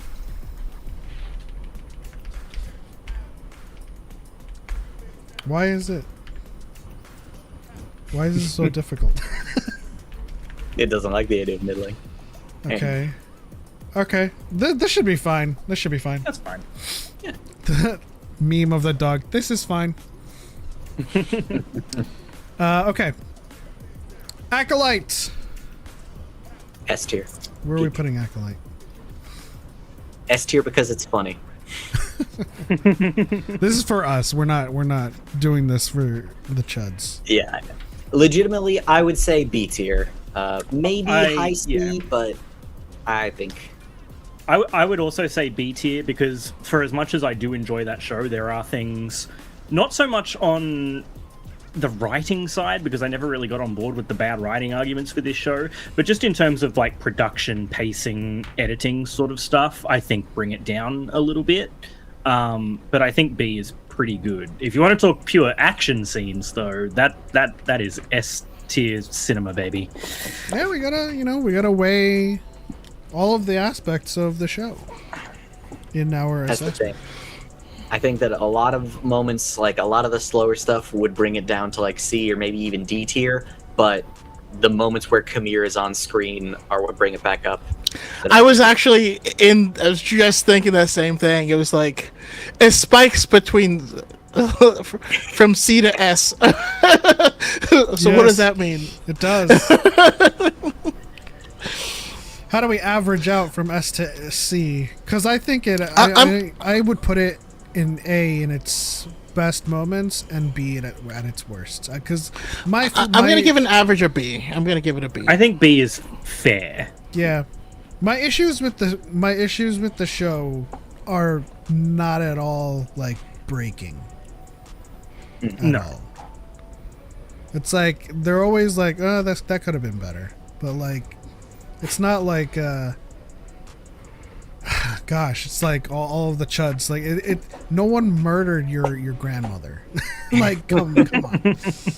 All right, we'll leave it at B. Phantom Menace. I'm just dragging it into the grid prematurely. Like, this isn't my initial ranking for the chat. Well, since I'm already averaging all of our movie rankings, why don't we keep this as like a TV tier list? Oh yeah. Since we have the movies in chat, we'll do just the shows on Tier Maker. We could, but this is a visual. We could visualize what you're putting together. Why don't we do the tier maker and then we'll see how close the averages are that Choco has. Yeah. Interesting. Maybe if that works. for me, tiers different from like a 1 to 10 ranking, right? Because multiple movies can inhabit a tier, whereas you're going from like 1 to 10, and it's only one movie in that one rank. That's true. I've kind of talked about like when I say that my rankings are malleable, it's because I kind of have like these two are the top two, and then there's like 3 that are below that, but I could kind of go any way with the 3 of them. I like Phantom Menace more as I get older. but I don't know if I can put it above a C. It's a C for me. Like, it is the most start-stop movie I think I've ever seen. Every time it feels like it's getting going, it grinds to a halt. Yeah. For me, it's a D with moments of B. That's the thing. As it's up here now, I'm kind of now rethinking the Acolyte. Like, I also feel good about a C, but I don't know, would I say the Acolyte is better than Phantom Menace? I do, personally. Really? Okay. I'd personally, I'd say they're about the same. But so, like, if everyone else is leaning C, I can accept C. Where I'm at with the difference between the two is, like, I don't think the Phantom Menace ever knew what it was trying to do. The fact that no one can agree on who the main character of the Phantom Menace is, I feel like says something. Yeah. It's very much where George knew he wanted to do Revenge of the Sith, and he had a lot of ideas for that one. And so this is clearly the start of, like, okay, I got to start putting stuff in, figure out some way to jumble this all together. Okay, if George Lucas worked at Subway, Revenge of the Sith was the sandwich he was making, and the Phantom Menace was all the, like, pieces that fell into the tray that he shaped into something as a bridge. This is an appetizer. To use the last flatbread of the day. Don't get me wrong. Fights were amazing. Pod racing has my entire heart. There are certain parts that live in my veins. But it's a movie, to me at least, where just stuff happens. And there's really just like a dangly, like the connection through this of the stuff is time, I guess. I don't know. Eaton says B. Harris says high C. Phineas says B as well. I suppose we can average it out. We had a D in here, right? Like a low D, high A. Like someone had mentioned, that its valleys were at D. Mm-hmm. Which I think is not inaccurate.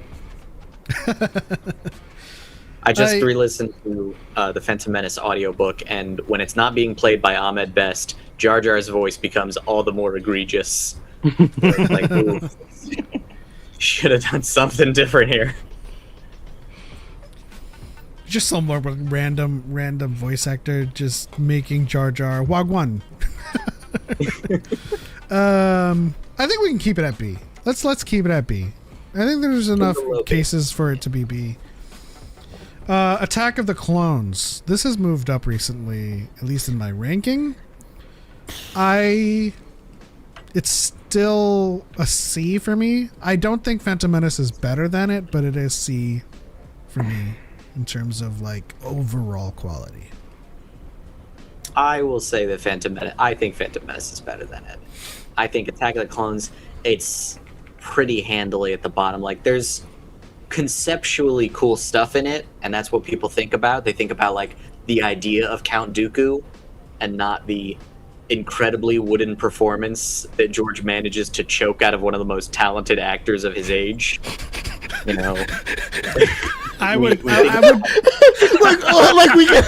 we get a good performance despite George.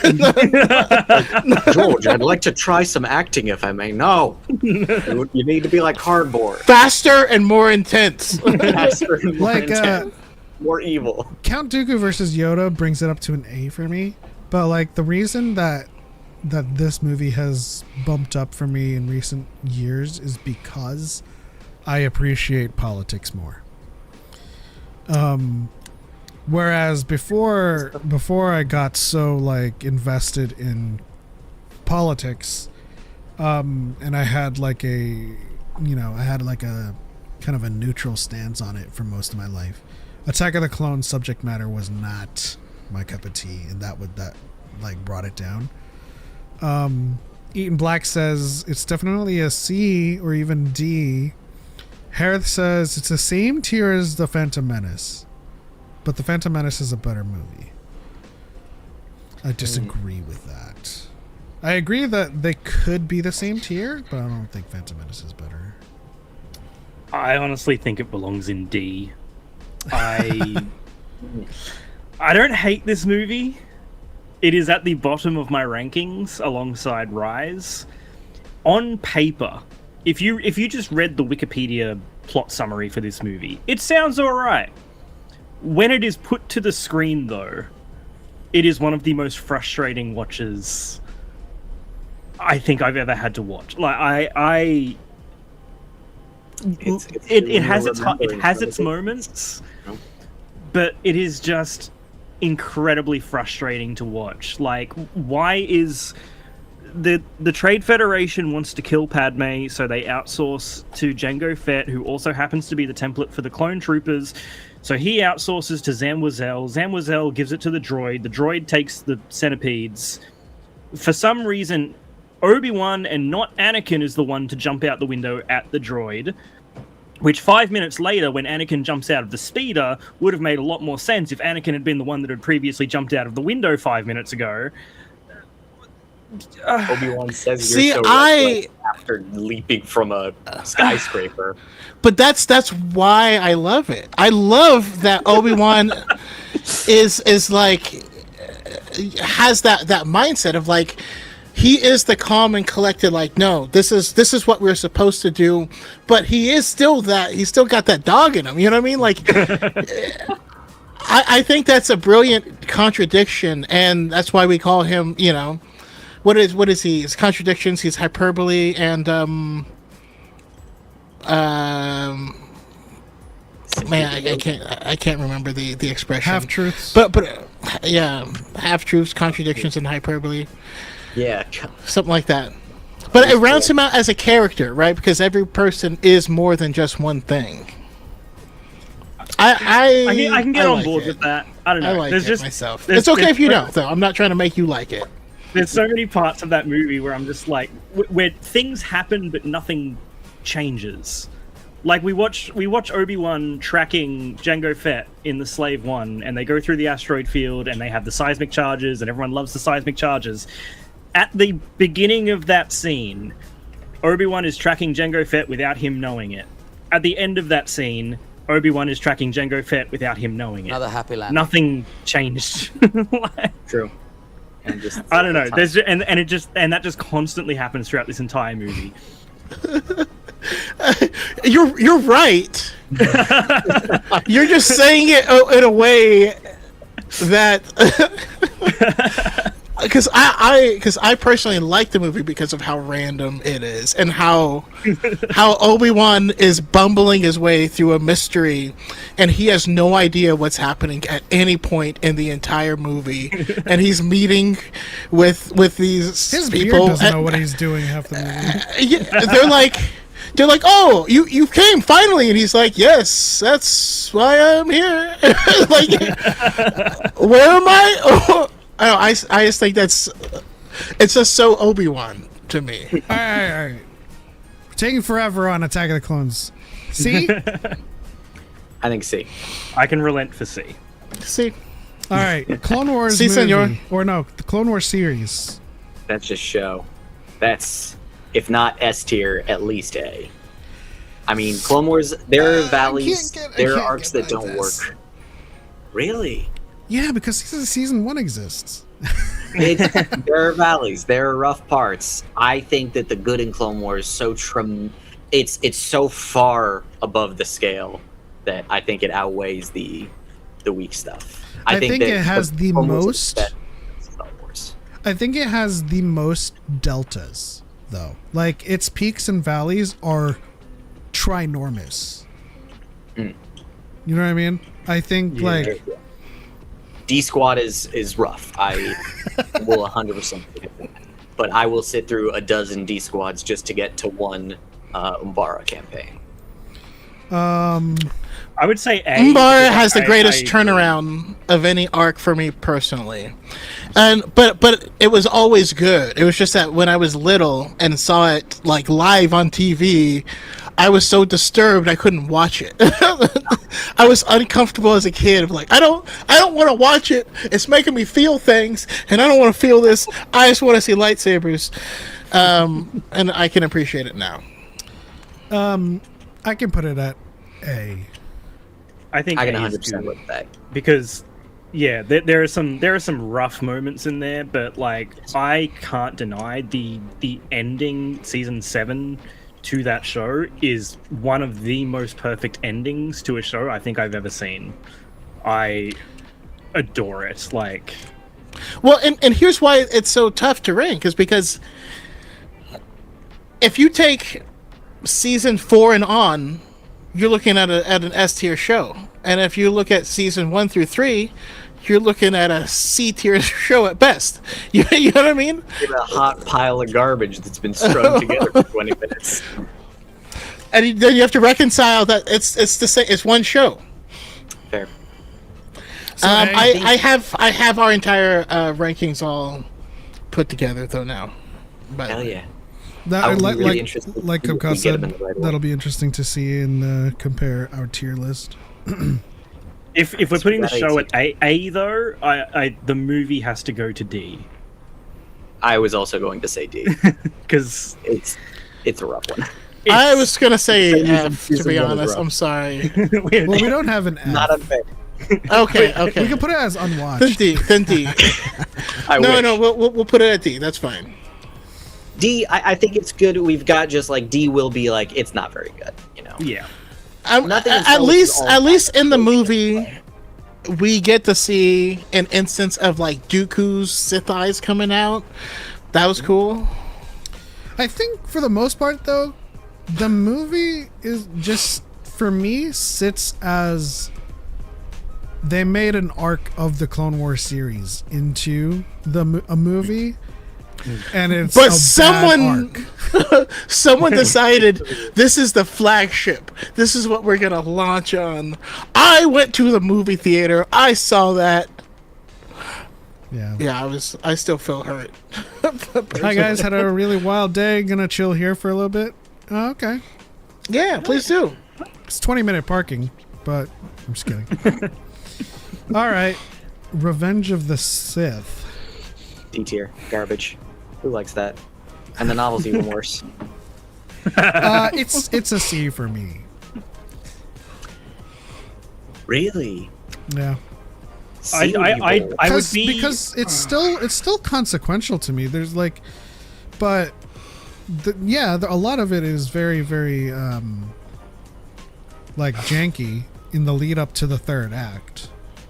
It is. It's true. And I always make the argument that like Attack of the Clones should have been episode 1. Yes. Yeah. 100%. And like episode 2 should have been like kind of like the beginning with more context of Revenge of the Sith. And then episode 3 is like all about the fall. All about the fall. And then like the Phantom Menace becomes a TV show.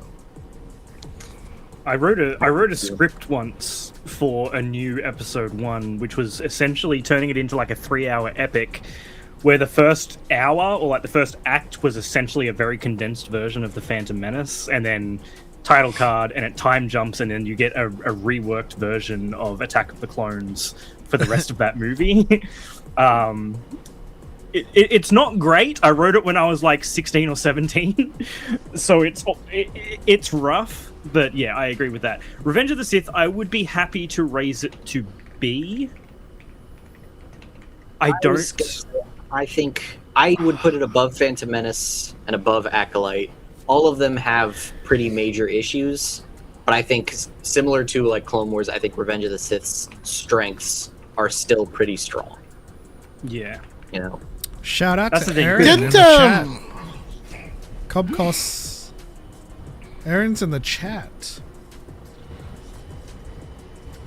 I asked her to stop by because I told her that we spent like 5 minutes talking about her.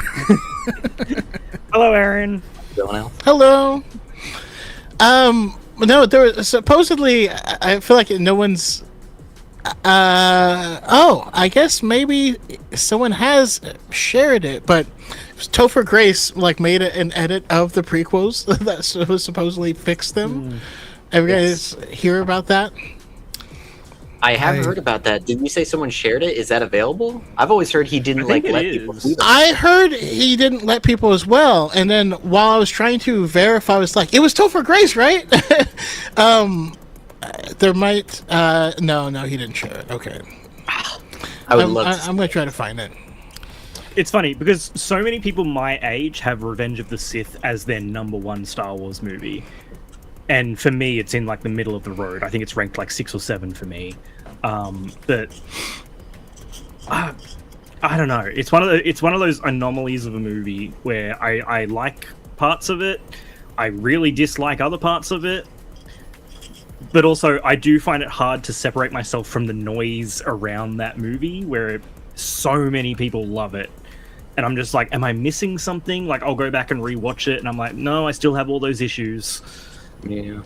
All right, what's our compromise here? B? I think B. B? Are we doing like Acolyte? top of B? Do you rank top of B?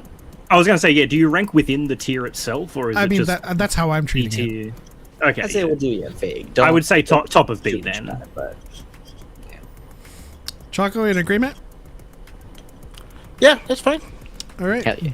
Bad Batch. I'm gonna put it in the A tier preliminary. It feels weird to say it's better than Revenge of the Sith, but like I kind of do think A tier. Well, Bad Batch is really solid. It's written better. So like Bad Batch is better writing. consistent. I think Bad Batch is consistently good. But here's how I'm approaching the tier list, though. We are in fact making a tier list of all of these projects. I don't think that, for the most part, the methodology is comparing it to others, right?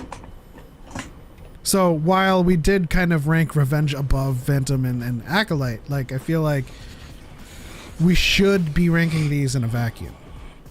Yes, I get you. Which, yeah, I would say, like, in a vacuum, it's really good. It's a really solid show, you know. Adventure of the week, solid cast of characters, charming, compelling. The amount of fan art generated from it is a testament to its strength. Shout out to I'm just Young. going to say Bad Batch should be an S tier in case Young asks. That way I can say I fought for it for S tier. I just said shout out to Young.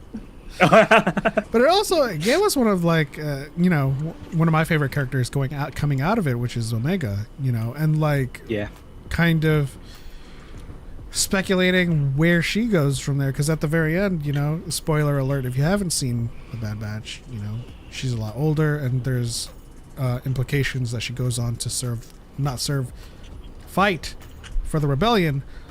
So thinking about looming threads narratively, what is she up to? Where was she during the original trilogy? Can we see that story? Yeah. She hanging out with Hera? Yeah, I mean, honestly, my argument actually would be for S tier. Because I think it has some of the most solid writing in the franchise. And I think by the time we get to the finale of the show, it's written in a way that the finale only works because of absolutely everything all of the characters experienced throughout the journey. And you can't take a piece out and have the ending still work. So not only is everything written well, but it's written cohesively together. Okay. And I that's where I'm at. And I was a hater of Bad Batch when it came out. I'm gonna put it in S for tech. I was gonna say for Crosshair, one of my all-time favorite characters in the series. Crosshair's my favorite, but I would he's say still for alive. Omega. I absolutely adore Omega. Rip Tech, I see. Pour one out for Tech and pop it in S for him. Yeah, I can't say solid in memory of Crosshair. Like Crosshair's journey, for instance, we get people who make the turn, but then they just die instantly, and they don't live with it. There's no forgiveness. There's no understanding. There's no continuation of the character's arc. But no, we see all sides of it, and that was a joy. To have to have Crosshair experience what he did on the snow planet, and be so alone at the end. That broke me, man. Yeah. Harris says 2-year anniversary of us having a group reaction to the Bad Batch series finale at Daikon. I totally forgot that happened. Like our opening ceremony of that meetup happened to line up with the dropping of the finale, and so we just had a big ass like projector and just like showed it. That was cool. Aaron says, I'm going to tell Young you didn't put Bad Batch in S tier. It's at S tier. It's in now. I say A tier for the Batch. All the characters developed well. Okay. I mean, we can, yeah. That's it. That being said, I don't think the Bad Batch reaches any of the highs that the Clone Wars does, but I think it's a more consistent show. Okay. I don't think it has those same valleys. This one's going to have to be tentative, but I would put it here. Right now, I'm feeling really solid about A. Yeah. Potential to be S, depending on how the last 2 episodes go. And we'll talk about it in the next segment after this. Solo. I'm going to say C for Solo. I don't think it's a bad movie, but I told this story to Aaron not that long ago when I did a rewatch of the entire Star Wars movies back at the beginning of the year. I watched everything and I skipped Solo, and I forgot that I had skipped Solo. Like, I didn't even realize that I'd skipped it. It's not a bad movie, but it is one of those movies that if I am not directly looking at it, it's like the silence from Doctor Who. If I am not observing it, it falls out of my head. I completely forget that it exists. I don't think it's bad. Don't get me wrong. I don't think it's a bad movie, but it is just there. It is interesting. I like Solo a lot, but I kind of can't negate what you're saying. Like, you do have a little bit of a point. I find myself forgetting to put it on these lists pretty frequently. It's I think it's so fun, you know? Really solid cast, all very charming. I really like Beckett and his role in Han's story. I'm excited for Dryden Voss to show up again at Maul. Oh, I don't know why like the TikTok chat just like decided to update like 5 times, but Real AF said, "Wow, Acolyte is a little high." No, I think it is right where it needs to be. I think it above only Attack of the Clones and Clone Wars. Listen, if I talk about the implications of the story, we're talking about like critical aspects of it too. Solo, I don't forget that it is a movie. I do enjoy it, and I enjoy it more these days than I did back then. But I wouldn't be against putting it on C. Any arguments for higher than C? I would argue for B, if I can manage to sway anyone. I think the cast all did a great job. I think that Emilia Clarke and Alden Ehrenreich had a great chemistry together, and I think that Kira is one of the more interesting characters that's been introduced in the movies. Her role in the expanded universe has been fantastic. I think that it has a lot of fun with its premise. Okay. So I would say B. Goob says A. Eaton says A. Phidias says A. I think that the number of A's also helps it. I think what's keeping it in B for me is I really don't like L3's whole storyline. We took the one droid who explicitly cares about freedom and droid rights, and then we made her part of the car. And trapped forever. I don't know what they were thinking there. I think we can. Can we rest it on B? I think B's fair. B Obi-Wan Kenobi. This had so much potential for me. I know. It's a part of what makes me want to put it low, because it didn't reach. Yeah, let me explain really quickly in 5 seconds. This is the battle with Vader. This is the stuff with Leia. This is the kidnapping scene. Yeah. This is the Inquisitorius fortress. And this is the lesson with Riva and Luke and the epilogue. So it really does kind of fly around for me. Yeah. Yeah, but I think even the good stuff has its weaknesses. I feel pretty solidly on C. I'm happy with C, but above clones. I could go for above clones. But C, I also put it in C. I will say this. Sorry, Choco. Kenobi is the thing that finally got me to buy Anakin Skywalker. Hayden Christensen is Darth Vader. That character is the same person. You know, like I had this massive disconnect between prequels and original trilogy, being like, I can't see Hayden Christensen's Anakin becoming this Darth Vader guy in the suit. I just couldn't make that connection. This show helped bridge that gap for me. I really, really think the Vader stuff in here is so good. By the way, to the commenter who said Acolyte was kind of high, let's be honest. Osha's turn to the dark side was way better than Anakin's. It made way more sense. It really did. It really did. Like, and I'm trying to be objective here. Like, you cannot like it, that's cool. But she was actually wronged by the Jedi that she trusted. She didn't turn in one instance. She left the Jedi for a decade before being brought back into this mess and then finding out that they destroyed her life to begin with. So, like, she wasn't a Jedi, and so her turn at the end, like, it made more sense. Her anger is way more valid. If I ever have to hear someone say, why didn't Anakin's lightsaber turn when he was slaughtering younglings? And you're like, was he mad at the younglings? Did he hate the younglings? Why would it change? Are you dumb? What is your reasoning for that? The younglings didn't kill his mother. Yeah. Of course it wouldn't change when you are, like, at your most conflicted moment, even if you don't know any of the lore behind bleeding a kyber crystal.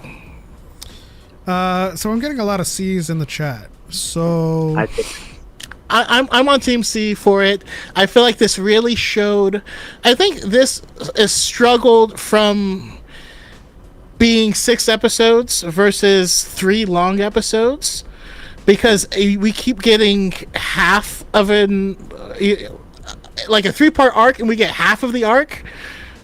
You're always left unfulfilled. Also, this show really showed the limits of being shot on the volume. I feel like there's a ton of volume issues on it, and there was also weird editing. There was a scene where Vader, I couldn't tell where Vader was because he kept entering and exiting the scene from odd sides. I don't know, there's a bunch of stuff. I agree with someone in the chat. They said the production was really off with this one, and I agree with that. Like you said, there's weird editing stuff going on. And I don't blame them. This was shot during COVID. Yeah. Even the way it's, like, filmed and shot in some areas is just perplexing. I don't know, but yeah, I think C is fair. When the snow speeders come in, you cannot tell how large they are. The scale changes. At some part, they look like they're like 18 inches across, and you're like, "What is that? Yeah." Right. Rebels is S tier. Rebels is S tier. I will die on that hill. Yeah, no, I agree. S. I'm sorry, Alex. Speak your piece. For the same reason we said Clone Wars, we do have to factor in the first 3 seasons. Rebels' first 2 seasons are pretty awkward. It's very disagree. kid show, adventure of the week. It's not. It reaches its stride, but it just doesn't have all that much compelling stuff in the first, at least, season and a half. Once Vader shows up. Here's the difference between Clone Wars and Rebels. Rebels is a story unto itself. It's not an anthology between protagonists. Like, you know, some arcs we follow Meeber Gascon, and then some arcs we follow Anakin, and some arcs we follow Jar Jar. So, like, I understand that point, but, like, Rebels, it was slow in the first season, but as, like, the story overall, for me, is S tier. I can honestly, the lowest I would go with it is A tier, so I won't even, like, fight too hard against S tier. If everyone else is down with S, I can. I can say. Yeah, I mean, so for me, like season 1, I think is the worst season, and I would still say that season was A tier. Like the 2-part opener and the 2-part closer alone bring it up to A. That first season to A tier. It's true. It's a good first episode. Yeah, we got a bunch of S's in the chat too, so screw you. I think it's Wait, Kanan, easy S. what? Kanan starts pulling that light skinned brother stuff. He's like, everybody's about to learn my secret, homie. Like, oh damn, okay. Also, easiest rank ever on that one. Yeah. We need to get rank higher than S. Can we top of S? That one, I would put that top of S. Yeah. It's almost unfair. It's on such a level above. Like, it's crazy. I don't know how they did it. It's insane. Honestly, as Star Wars fans, we don't deserve Andor. We don't deserve it. There's someone in chat named Jin Andors. That's Aaron. Yeah. Yeah, I know. I was, sorry. Also, like Rogue One is significantly higher on my list now, and that's because of Andor. Yeah, I'd probably put Rogue One at A. Rogue One's No. tie-in material is unparalleled. All right, so Literally, like you got- when it came out, it was this for me. Wow. After Andor, it's like this. But you guys, let me know if A is. When it came out, for me, D tier. I'm sorry. Ooh. Wow. I actively disliked it, and then it got bumped up by Sunflower Stardust. What's her character's name? Jin? No, the creator who goes by Sunflower Stardust, or did, is- and then has become known as the Imperial HR lady. Oh, yes. What's her name? Yeah, I don't remember. I don't remember. Yeah. But it was her and a girl and a guy named Flodux, who did an early episode of The High Ground, and they talked about how much they loved the characters and why they connected, and I was like, Dolores. Dolores. yes, that's it. Dolores. I felt like Frank at the end of It's Always Sunny. He was like, I get it, I get it now. So I'm happy with A. I will be the dissenting voice for Rogue One, and it's still around a B or a C for me. Only because I feel like the first half of that movie is, I don't know if sloppy is the right word, but it's sloppy. It jumps around a lot. I think it introduces some characters too early. It's a little bit all over the place. That being said, when I read Alexander Freed's novelization of it, Also good as I will mirror that. You know, I think the introduction of Chirrut and Baze was a little slapstick. Well, I still maintain that movie had an entirely different plot, and they ran into an issue. Like the entire plot, everything that everyone says revolves solely around kyber crystals, and then they just forget about that, and they're like, True. yeah. Kyber doesn't really matter. I'm gonna piss off a lot I'll of people. point out one. What are you doing? Don't you dare. This is an outrage. Listen, I gotta put it in B. I gotta put it in B. Also outrageous. Hear me out. This is what started everything. And for me, as it started with Empire. it becomes for me, it's my Star Wars baseline. It's my Star Wars heart. It's the Star Wars, like, it's the base that you build everything upon, and some things succeed, some things don't. But that's why I can't have it at the top. That's just my own weird reasoning. For me, so yeah, I did start with A New Hope, but it was Empire that truly made me a fan. Like, Empire is great. Empire's New great. It's Hope- also good. I know it's by virtue of the film industry and what George Lucas, his prognosis of where the story would go. But in a vacuum, the movie makes it out like they won. They won the war. They got medals and everything, victory celebration, and then by the next movie, like, they're like all like hunkered down in a cold fort. He didn't know if he was going to get a second movie. I said I'm aware of like his prognosis of where the movies could go. But like I said, in a vacuum though. But don't read Splinter of the Mind's Eye. It's please. I could put this in B, and you guys can argue for higher. No, B is where I like it, but actually I'd like to hear Alex wants it higher, and I want to hear it. I'm gonna come in here. Let me imagine this. It's 1976. The only sci-fi movies you've ever seen are, it's William Shatner punching something with two hands. Merchandising for movies basically doesn't exist.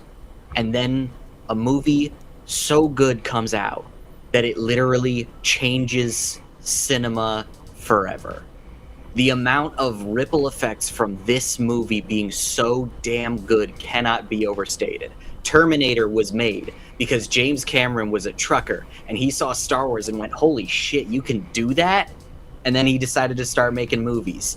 Alien was made because Ridley Scott saw Star Wars and said, that's so much better than the thing I'm working on. I'm going to pivot and I'm going to make a space movie. And then he made Alien.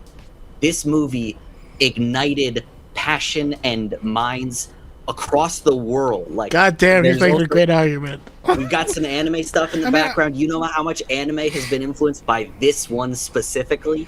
It is so immeasurably, like, the success of every movie since. We talk about, like, Revenge of the Sith, Phantom Menace. These are okay movies. They are all carried by how damn good this one was and how well the sequel did, admittedly. Empire also gets a big amount of that credit.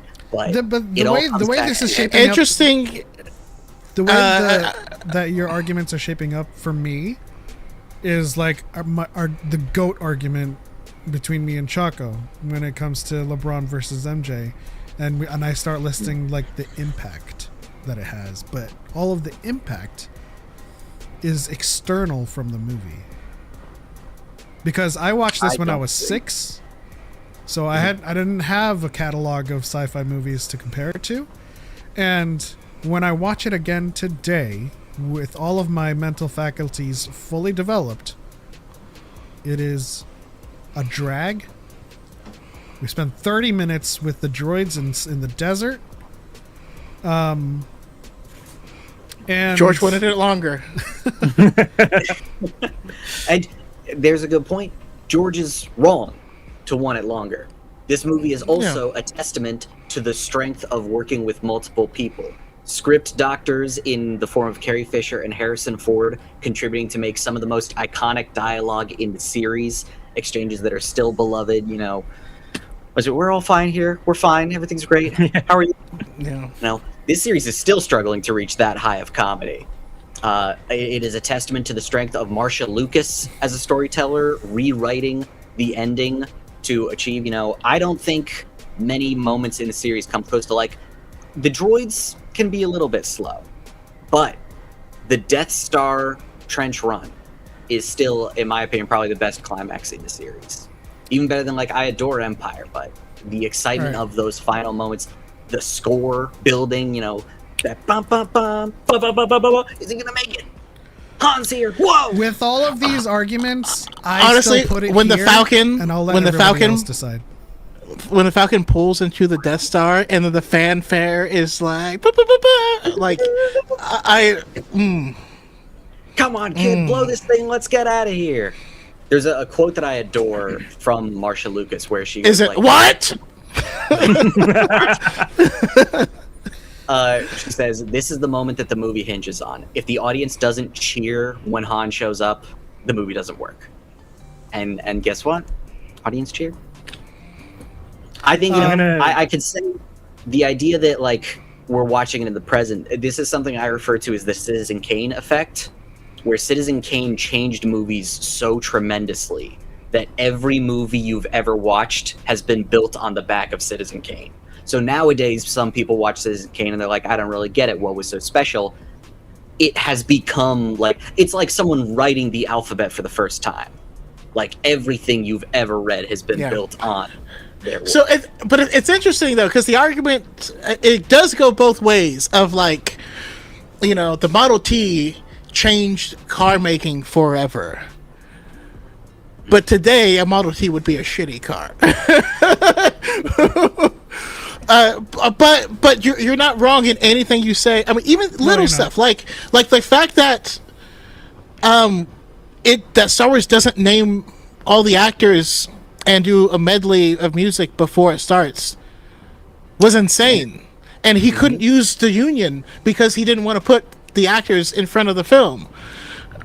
And now no one does that. He was the success of A New Hope shows how badass George was. Of like, I don't care what movies do. This is what I'm doing. Mm-hmm. Just for respect of the game, I got to put an A. Just really quickly. None of what Alex says is wrong. Phidias even says I put New Hope as S. What it does is so bold at that time. The ending basically functions as a silent film. That was so gutsy of George to not have a line there. The only thing no. I'm gonna push back on that. Not the ending. The whole film works as a silent film. You don't need a second of dialogue to understand everything that's happening in that film, which was done on purpose, which is why we have the soundtrack that we do, not the synth tracks that were popular at the time. And that's why even A New Hope was popular in non-English speaking countries, because you don't need to hear the dialogue to understand what's happening. You guys can decide where it goes from here. The last thing I will say is you guys are putting way too much baggage on this movie. Honestly, because we can argue. I'm on this Alex hype train. We can argue about the impact of every single project on this tier list. None of them have any. A New Hope is the only one that has made even a fraction. Andor is silver medal. Well, New Hope, Empire, then Andor.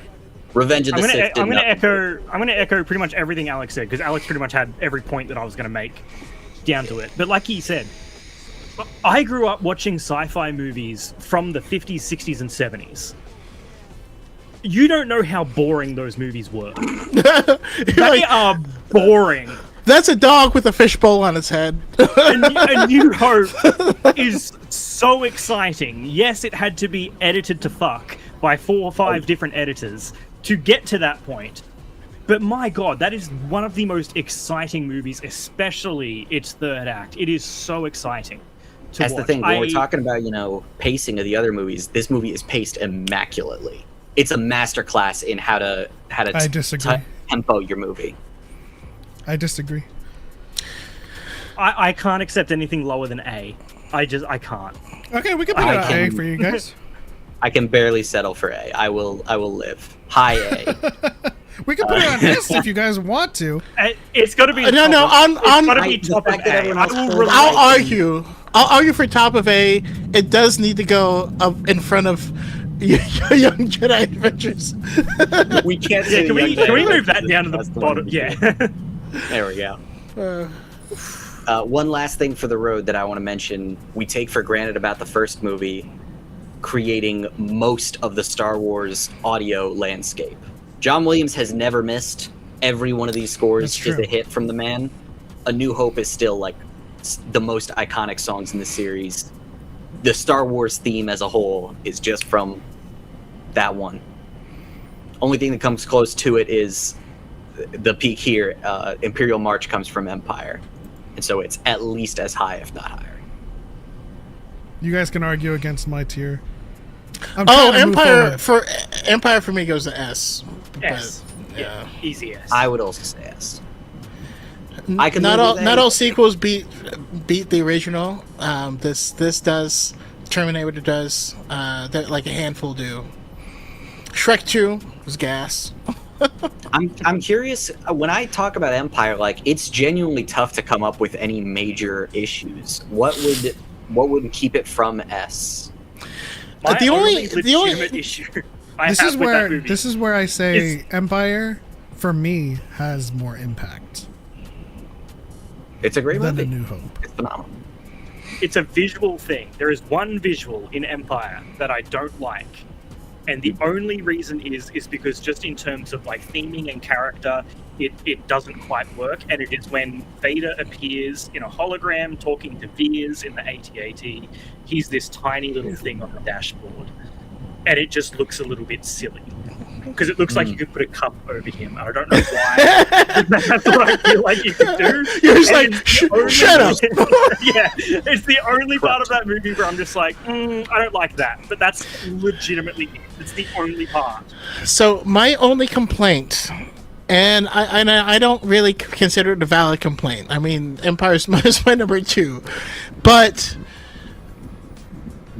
the way Obi-Wan shows up and tells Luke to go to do the Dagobah system is so so arbitrary. You know what I mean? Like it's when you don't know how to write to get there from here to there.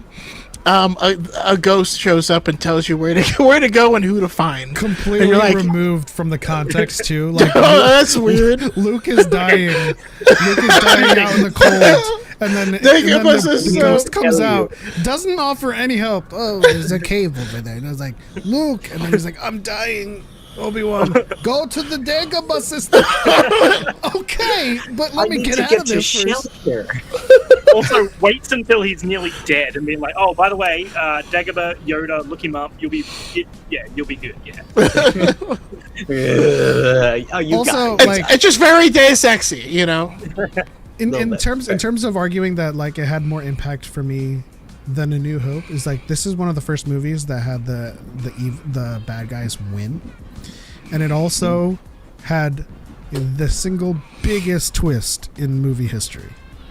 Massive. The asteroid belt theme is the greatest thing of all time, and I can't stress enough how frequently I listen to it. And while listening to it, I can, like, it's the opposite of a silent movie. I can listen to that track and I can see everything that's happening in the movie. All right, I want to get to Maul, so let's try to like fast track the rest. Return of the Jedi. I'm good with A on this. I could say low A, maybe top of B. It is my favorite Star Wars movie. I was going to say high A. I do understand the things it has going against it, though, so I can relent and put it in A.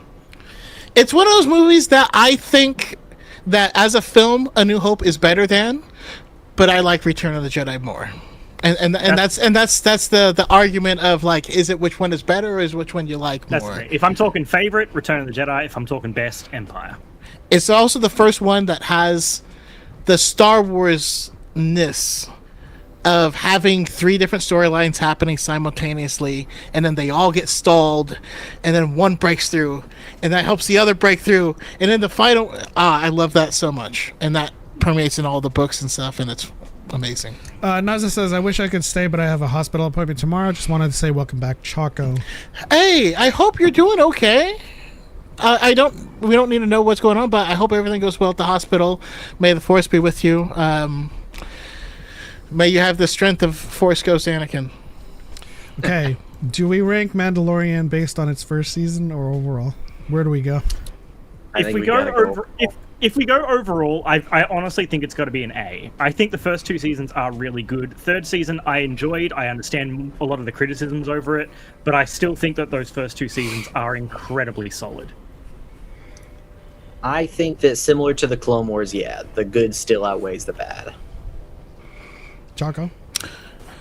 I'm happy with that placement, whether it's bottom of A or top of B. I'm cool. Okay. I honestly, it's just unwatched. Get it out of there. I don't know what this is.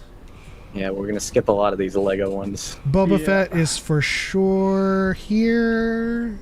Push back if you need to. I would put Boba Fett above the Clone Wars movie. Just only note. The stuff with the Tuscan Sand People stuff is amazing. It had all the potential, but again, I feel like it was limited by COVID, by shooting in this weird period of time where we couldn't do much. The finale of that show is 20 minutes of people running down the street from a droid. It is the weirdest. And doing flips and tricks. The finale is me as an 8-year-old playing toys in my bedroom, and it's great. So this is my lore brain ranking for Ahsoka.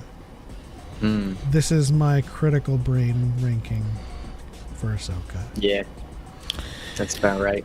I'd split the difference and go B, but yeah, I would also go low end, maybe low end of B. I definitely enjoyed that show a lot more than other people. I really liked the performances of that show. I think everyone is just on their A game. Ray Stevenson, R.I.P. I was going to say, man, he was really a standout. All right, let's go. It also gave us Shin Hati. Also a hottie. I heard that. I did not watch Sabine's Lothcat. I'll probably watch that. I have that on the background for background music when I'm doing editing. Mandalorian Grogu, not yet. Okay, Skeleton Crew. I'm actually gonna go here with that. I think this is really good.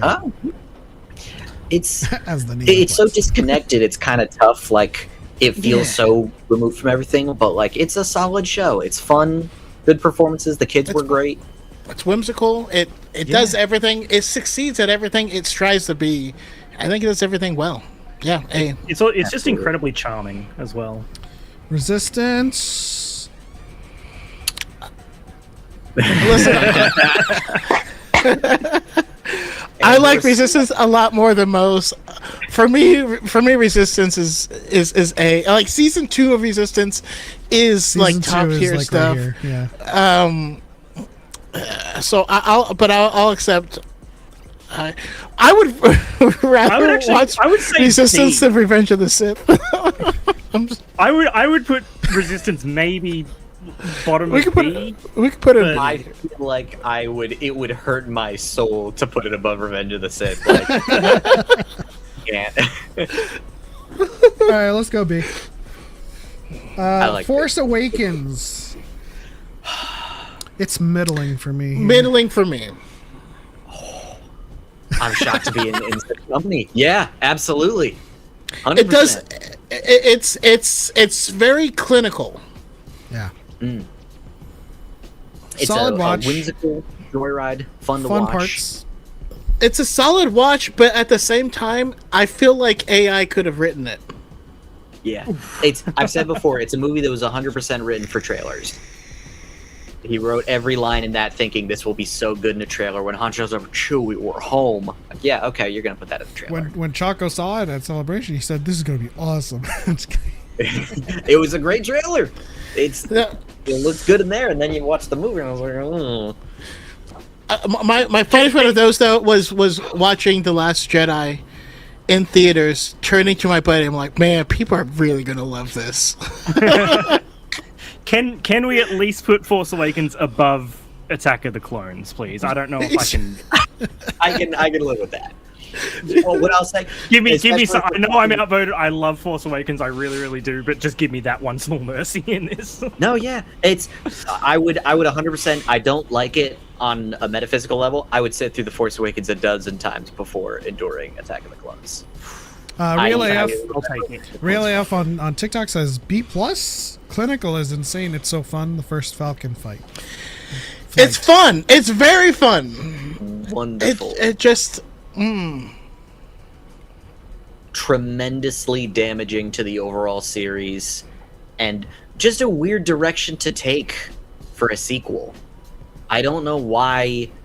I don't know what it is that JJ finds compelling about finding everything in such disrepair after a happy ending. And I don't even hate that in other things. Like we talked about, Empire kind of does, like, we won the last one, but now we're like kind of in a hovel, but they're getting by. I talked a lot about my favorite book, Heroes Die, ends on a happy note, and then the next one is like, no, here's why that actually sucked. Like, imagine if in A New Hope you learned that like blowing up the Death Star really screwed us. I just think it's not good for the lore, but as a movie, it's solid.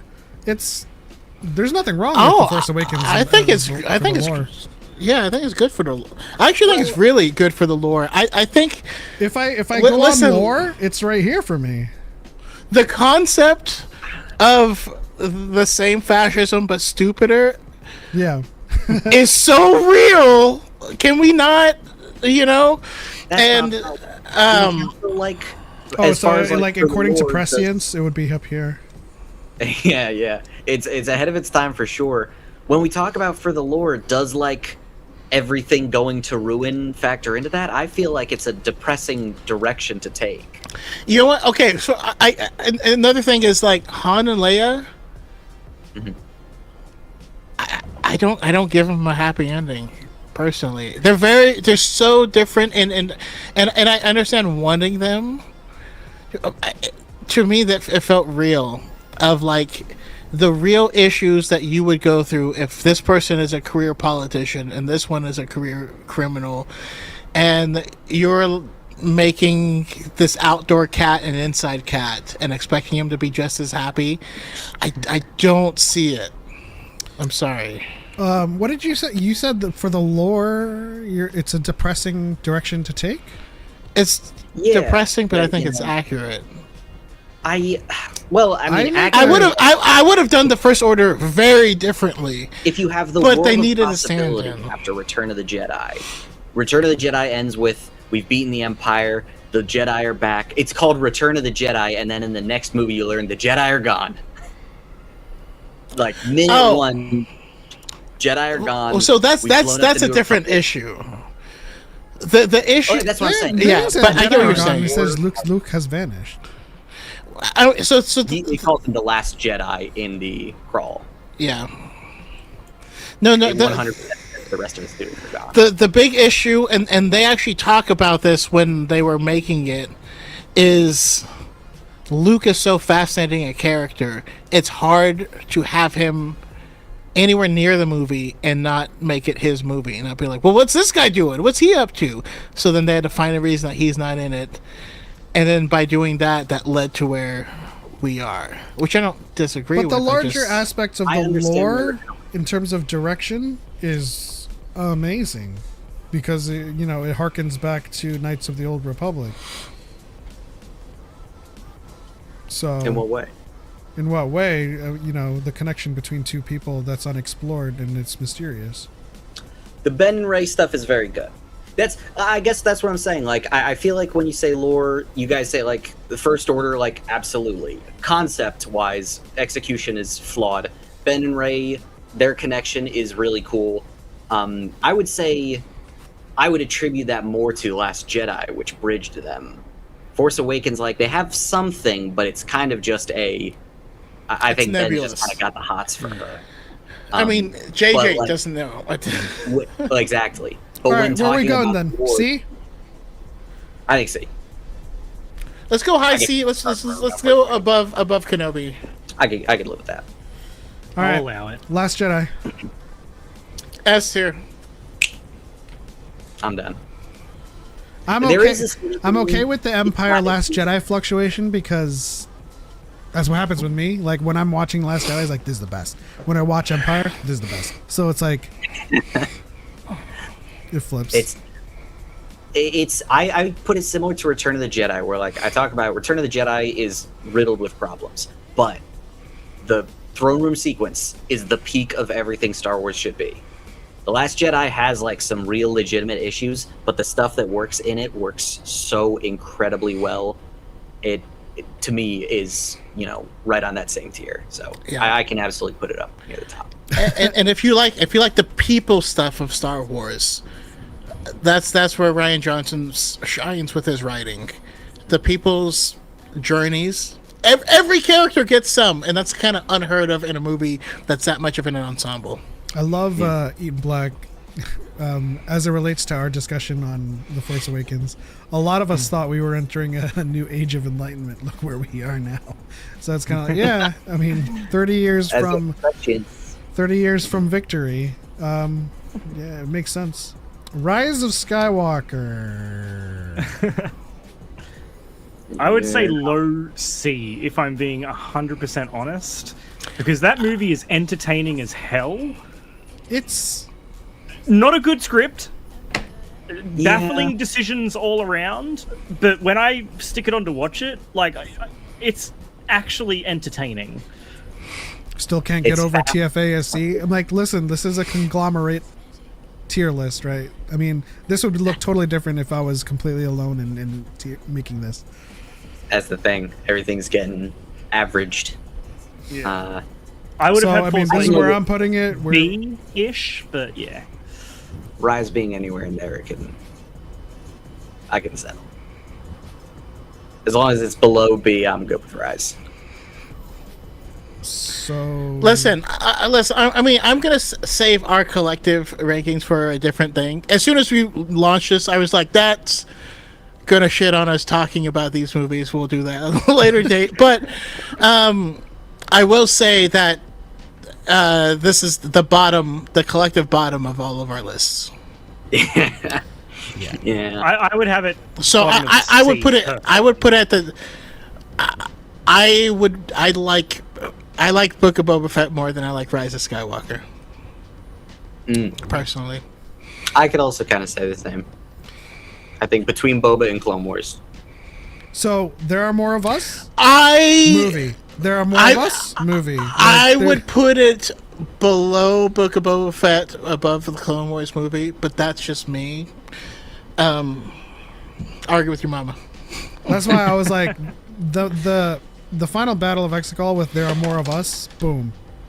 Maybe even boom. But like movie, I'll put the rest of it is rough. And the novelization, I feel like we need to make a tier list that has movies and their novelizations to see where Oh my gosh. I'd say with the novelization, this is like where it goes. It's a good novel. It shockingly does a lot for it. Tales of the Empire, I'm gonna go here. Yeah, kind of just okay. Which one was Empire? Was that Morgan and Barriss? Barriss, right. Can you scroll back down? A lot of these were not gonna. Yeah. Okay, I'm gonna say executively, list over. Let's talk about Maul real quick. All right. Hold on. Let's Sonic the Hedgehog these then. Tales of the Jedi, up here. High B. B tier. Yeah, high tier. Okay. B, yeah. Underworld, probably still here, below Empire. Yeah. Let's see what else. We're not. Visions is so weird. If we're not doing Visions, Visions cannot be done. Legitimately, yeah. Where's Ewoks? Battle for Endor S tier. I'll fight for this one. No, it's horrible. Holiday special unwatched, just because. It is not unwatched. It's bad. S tier. We need a new tier above S. I mean, I think we can. Wow, they have that's like season 4 Rebels. Like, what is going on? Oh, okay, so they've got the biomes just video on Disney Plus.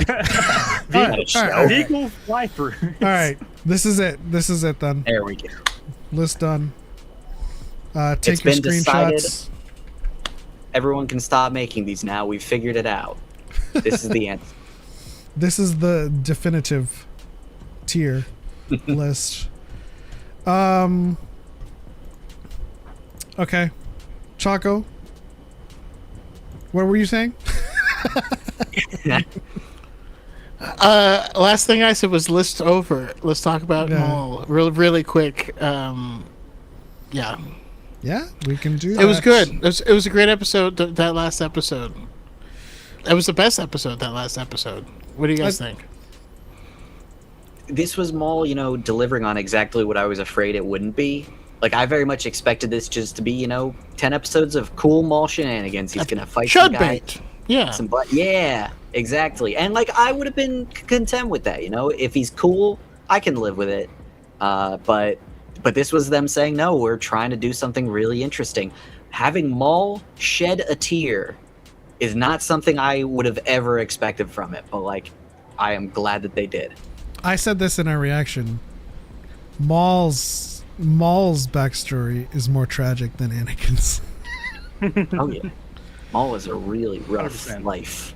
Cause like if you think about it, Anakin had 9 years of relative, normalcy before the Jedi or the Sith entered the picture. So, well, okay, I mean, Anakin had things rough as a slave. It wasn't chattel slavery, but he still had like. I'm gonna be honest. They live a better life than most of us in America. Anakin's 9 years of slavery saw him become a pod racer and a pilot all his life, and a tinkerer who built robots. I don't know what kind of like they had a house and all this stuff. They live better than we do in America currently. That's all I'm saying. But that's besides the point. He can afford parts for his pod racer. All right, sorry. What were we talking about again? No. Maul. Okay, so Maul. Fantastic having him. Well, I noticed in the previous episodes, I was like, why do they keep amping up these water effects? Now, I don't know if anyone noticed that on the like the previous episode. It was like just randomly water effects. She goes flying off onto a tube, and there's a bunch of water there. Like that's so weird. Until this episode came, and they made the water effects be part of the story, and so they didn't make the water come out of nowhere. He looks in, he sees his younger self, and he sees. Like the way they played off of that, they played off of him seeing his younger self, him reliving the trauma of Palpatine just torturing him. He's like a little kid, and he's like, "Fight me, electricity," and he's like, "I don't know what I'm doing, man." Like, and then he actually talks to his younger self the second time he does it. And he's like, I'm not going to let him hurt us again. Yeah. And you're like, damn. He did this to us. So it's not even. He refers to himself as us. To anyone else. Yeah. Like, it's a very unusually selfless thing for Maul, for any Sith. And it's a real moment of growth. Like, he has become such an interesting character since he got cut in half. Best thing that ever happened to him, really. They cut off the bad half. All the evils in the feet. Real AF says, I love how Maul is so poetic and loquacious when he had almost no lines in the movies, right? One of his lines in the movie is like, finally, it's time. Finally, we will reveal ourselves to the Jedi. And then, like I said to Choco, like the way he treats his non-Sith form and how he came back to life was like half Lord Byron, half Polonius. And he's like, yeah, like what is this? He says to Devin, I'm growing tired of your vacillations. I'm like, what the hell are you talking about, Maul? Half of Sith training is theater camp. Literally, it's half. But it's, I don't know, it's just, I feel like they did such a good job of letting us into the person. Like, the reason Darksiders suck, and are awesome, is because they don't have any personality. They just sit there, they grunt, and they aura farm. And then they imply violence, and then they do violence. Yeah. There's nothing else to them than that. We got a peek behind the curtains because he's not one of those people anymore. We didn't learn anything new about any of the Inquisitors, any of the actual Darksiders or bad people in the show. But that sneak peek behind the curtain revealed more to us than anything we'd seen before. And I think, like, yeah, this makes Maul a peak character of actually having a story. You know what I mean? Like, you read Son of Dathomir, you find out that Maul is according to Talzin, her son. Now, does that mean biologically? I think so, but I mean, I think she may have directly birthed Maul, and that's why she cared about him the way she did. And he sees the younger him and the different routes he could have gone. I don't know. This last episode makes the series for me. And we also get to see the dehumanization of the Empire in the case of Two Boots, where they keep removing everything that makes him unique, everything that makes him Two Boots. They removed his two boots. Yeah. They took away his coffee mug that he just stands there with, so he feels like part of the group. I love Two Boots. I don't know. It was really good. I really like Two Boots and what they've done with him because I don't know if anyone's familiar with the subreddit Leopards Ate My Face. Nope. I'm familiar with the Reddit. I think stole my baby. But yeah, he reminds me of that where he's like, no, we have to do it this way. Like, nothing bad will happen if we just follow the rules. It's the whole if you've got nothing to hide, you've got nothing to fear type thing. And then just seeing that completely come around and bite him in the ass is great. Like, it's great. It's awesome. And then, like Choco said, them stripping him of anything that makes him individual, taking away his coffee cup, taking away his boots. I think it's a lesson that might go over a lot of people's heads, but I think it's great that it's in there to begin with. Like, it's a really good look at that. I don't know. I really like what they've done with Two Boots. I love his dynamic with Lawson. Yeah. I really enjoy Lawson's dynamic with Riley as well.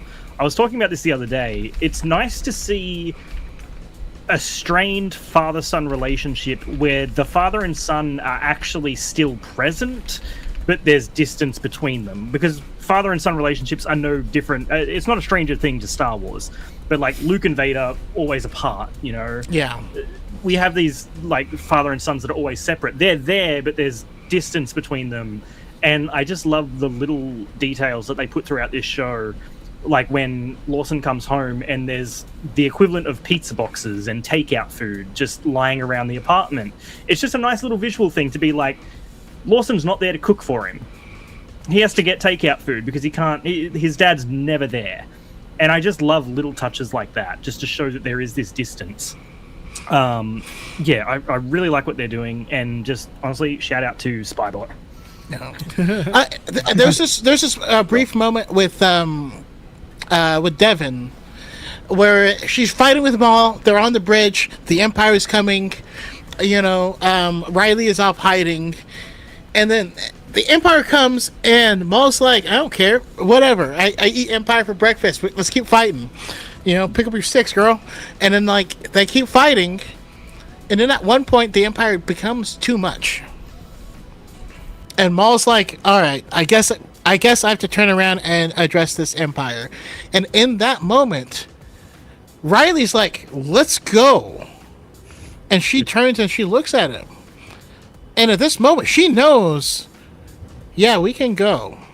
We can run right now and hide.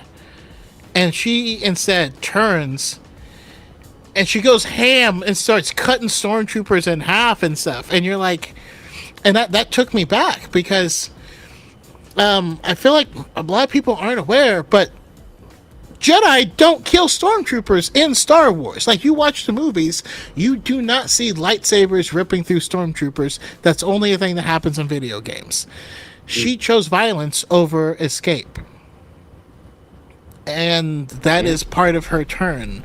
That's revenge over. That's her feeling like I am doing action, rather than what she could have been doing. She could have saved him, and they both could have ran away. And because she didn't do that, he gets taken.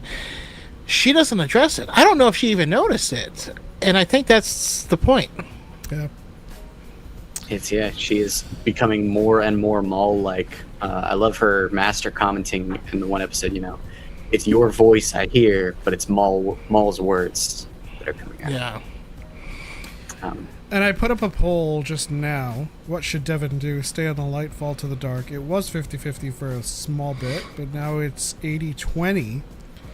And I want to hear your guys' thoughts because I love her and Daki so much now. Like, this is the quickest I've ever become invested in totally new characters that I want a show with them, and I want her to stay in the light so that they can make a show with Daki and Devin. Or they could just do one about their, like, you know... Real Fall, have a good night. Thanks for hanging out with us. I hope you come back and finish up, and make sure you're following everyone. Hell yeah. I got bad news. Like, Devin and her master are really cool. I've never seen a deader man in my life. Oh, that's my May as prediction, well shut up with a big target painted on his chest. 2 days to retirement. She has been... I love the way they're doing her arc, because they're really taking their time, giving it the full season. I'm betting in the last episode will be when she leaves her master, if he's still kicking then, and finally commits, because like they're really giving it the weight of like, this isn't something she takes lightly, but it's like, we're fugitives, we're already the bad guys, why not actually do something about it? And I kind of like it. It's interesting seeing like, yeah, that's a compelling perspective. I was trained my entire life to stand up for the downtrodden, and when I get the opportunity to do that, you're going to tell me we need to run? You know, what about what if doing the bad thing is what helps me save you, Master? You know, and I love that this is going to give us something where it is, and something we were talking about last week is, I find Maul to be a lot less manipulative than like Palpatine was. Obviously, he's still manipulative. He still is he's constantly trying to do things to induce fear in her, because he knows fear will cloud her judgment and lead her to whatever he wants to do. But at the end of the day, it's less strong-arming and more that I think when she does leave her master and join the dark side, it's not going to be out of necessity. It's not going to be out of survival. It's going to be out of, this is what I think I need to do, and that's what I want. Yeah, you know, I wouldn't even necessarily like manipulative a little bit. It's just as much though. He's just persuasive. He's being fully honest with her about his intentions, what he wants to do. He's being on the level and saying like, this can offer you what you want. You know, I'd compare him to Kamir, who like, it really is like the seduction of the dark side. It's like just openness. You know, you don't have to follow the rules of the Jedi anymore. Rules are gone. The Empire makes the rules now. Yeah. I think that's something I like about Daki, where Daki, from the very first episode, he's like, no, we can't steal the food, even if we're hungry. You know, we're going to rely on the kindness of strangers. And he still has that mindset, just in a world that is becoming increasingly unkind to people like him. He still has that mindset and that almost refusal to adapt to their new situation. But I think Devin has that, like, no, we need to adapt to what is happening now, because everything is different to what it was before.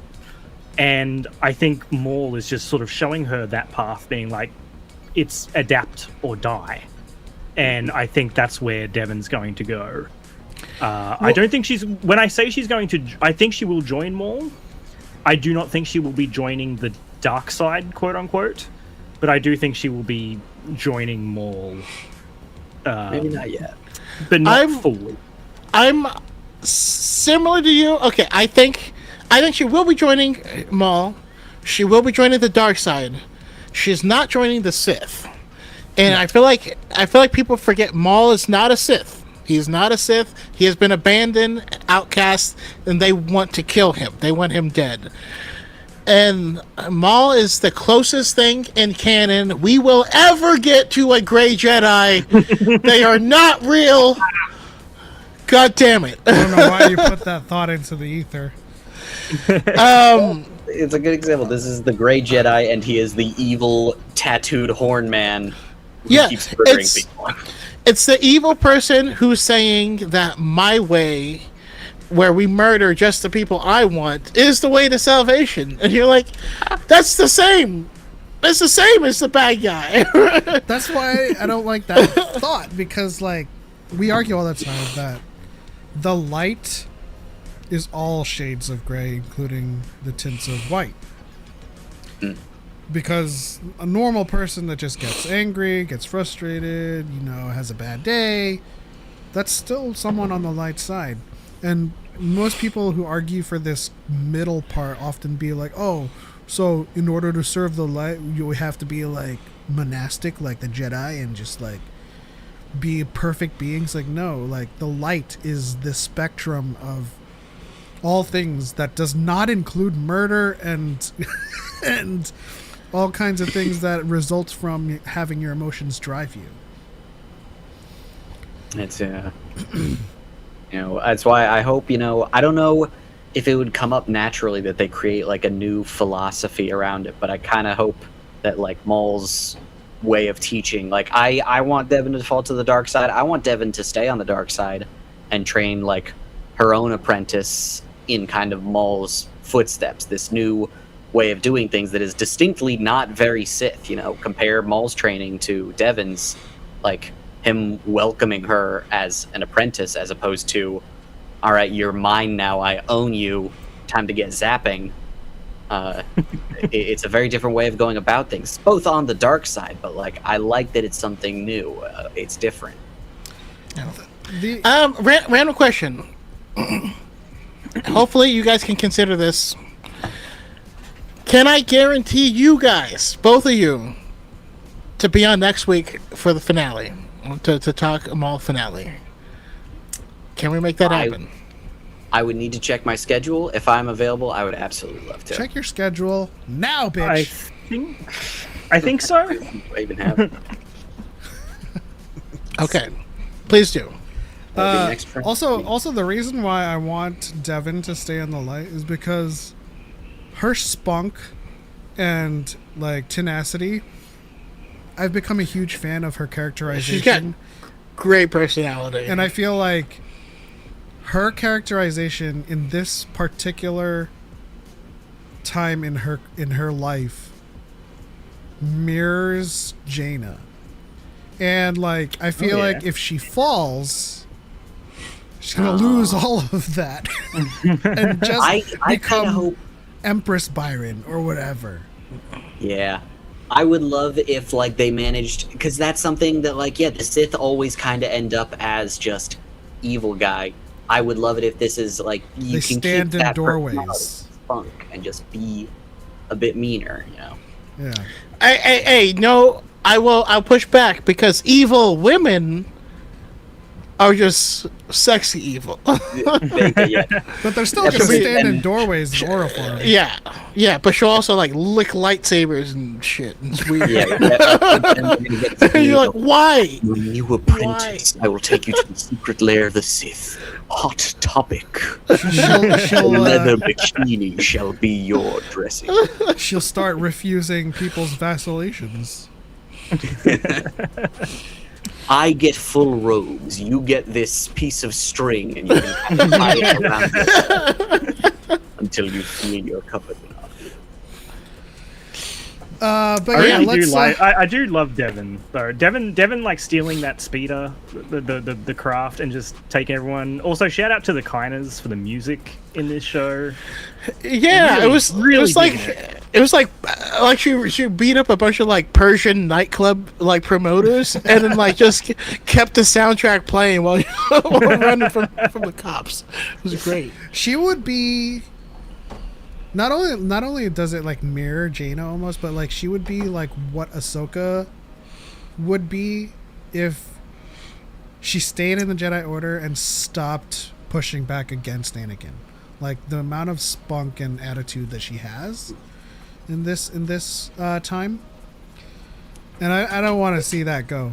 Like that scene where she does kick the crap out of what you called space Armenians during our reaction was freaking hilarious. Yeah, that was so good. Yes. Which also mirrors her fall to the dark side because she didn't attempt to mind trick him. She didn't attempt to negotiate. Or nothing. She just beat their asses with wrenches and stuff. She did the "Why are you hitting yourself?" If they go to the extent of like, many people, myself included, feel that they're kind of using her to work towards pseudo adapting George's vision for the sequels, where they were going to fight Maul and Talon on Coruscant. Devin will be the stand-in there. If they were to do that, I think Ahsoka would be a very good person to put up against them. I think Ahsoka, opposite I used Devin, to be like you. Yeah, exactly. And that's another thing too that I totally agree, because like I feel like with Filoni co-heading Lucasfilm, thus starts the era of toy chest Lucas ideas. And what I mean by that is, like, when they turned all of EU into Legends, Dave went on in an interview immediately after, it was like, yeah, that was never canon, but we as at Lucasfilm view it as a nice toy chest. We look into it, we take out a character or two and say, hey, do they fit?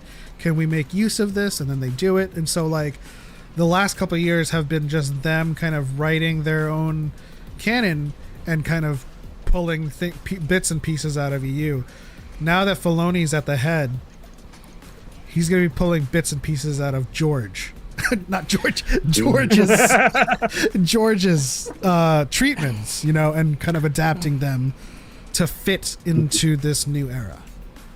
Hot take: Dave Filoni is a DEI beard. Wouldn't that they're be like obi-wan in Attack?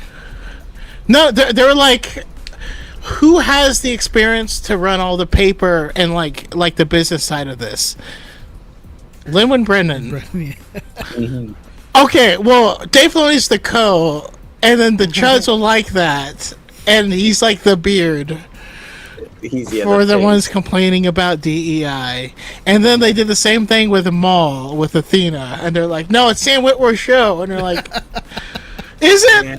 You mean it's not the person who's been running shows since the Clone Wars started? It's not her? It's only the voice act? Okay. Yeah. Which brings me back to my hot take, you know, Sam Witwer's overrated. I mean, people... And I mean overrated by the fans. Like, I respect his work on Star Wars, and I respect him as an actor. But when somebody sees him talk about Star Wars, they revere his words. You know. Well, I mean, it's like someone who cooks food and they'll speak really passionately about the dish, and then you're like, "Yeah, you should be the farmer," and you're like, "No." No, that's not how that works. What are you talking about, you know? Anyways, I think that's a good place to close up. Phineas says it's kind of like the line Ahsoka says, in Rebels, there's always a little truth in Legends. Yeah, that's true. Yeah, that's because Legends are fan fiction inside of the Star Wars universe. That's my opinion. All of Legends is just on AO3 inside of Star Wars. Yeah. But we will go forward from here tentatively, scheduling Cubcos and Alex for the Maul finale discussion. I promise we will talk more about that next week, and not... I mean, this happens on Dyad, whatever. We fly by the seat of our pants, right? And so, like, we did discuss the last two episodes, albeit at a increased pace. But, yeah, we'll move forward from here and invite you guys on for next week. Let us know. Sounds good. When you know. And we will end this episode here. Do you guys have any final thoughts? Any plugs you want to make? Let's see. Caleb, you want to go first? You can. Yeah, sure. Yeah, you can find me on YouTube and TikTok, Cubcos Star Wars TikTok and Cubcos the Star Wars channel. I just want to say to everyone, good luck next week for getting Star Wars Celebration tickets. May 6th 12 p.m. Pacific time. I will not be attending, sadly. It's a little bit out of my price range for next year. But if you're getting tickets, make sure you look up what time that is in your local time zone. I've had so many people here in Australia ask me what time it's on, and I'm like, okay, you need to understand May 6th, 12 p.m. PT is May 7th here in Australia. Please don't make that mistake. I need to find someone who is willing to get an extra for me, because I won't be around, sadly, to sit at my desk and hit refresh. DePaul, right? Jedi Master DePaul, good friend of the channel and community member, And for the last couple of celebrations, has gotten me my tickets. So it's like he's a goat. But yeah, I need to find someone who can wait in line and be my proxy. But Alex. I am also on YouTube, TikTok. I'm also on Instagram, all of them under Alex Let's Yo, just as it's written here. I need to even check if I'll be available to go to Star Wars Celebration. I've never been before, so it's very tempting. Please, dude, please come. If it is in us. America, you have to go. I'm sorry. I will fly over there to personally kick your ass. Next year is so busy, man. We'll see. We'll save you a spot in the Dyad house. Hell yeah! Well, that's a big item in the pro. But yeah, hopefully I'll be able to make it next week. I did just check. I am currently scheduled to get off work 17 minutes ago relative time, so that will be tricky. But I'm gonna see what I can do. I'm gonna see if I can swerve it, because I'm very excited Tell them for the you last have to be episode. on this show. They'll know. They're See, like, the thing is, Dyad at the Force? Shit. That's literally what I said last time. I needed to do that. I don't know how many times they'll let me get away with it. I think at a certain point it's like, all right, you gotta. But I'll make it work. I'll figure something out. All right. Yeah, as always, you guys can follow our guests, Cubcos and Alex Lutzio, using their labels here for their ats on their socials. You can also follow Choco on OnlyFans at Chocolate Syrup. I now go by Malcolm Sex. Okay. So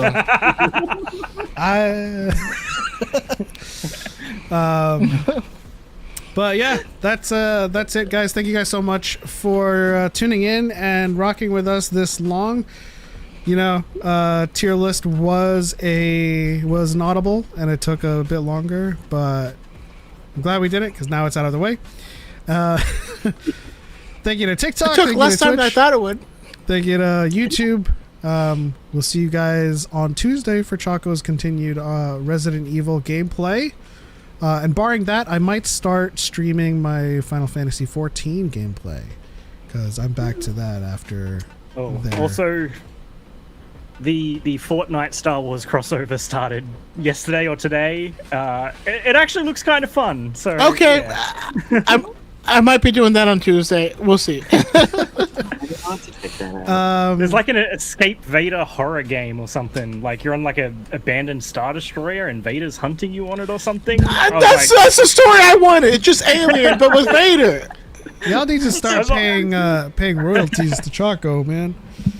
I've been pitching that for years. But thank you guys so much. That's it. On to the next one. For Light and for Life. We are all vacillating. And may Alex's kitten be with you always, because it looks adorable. Peace out, y'all.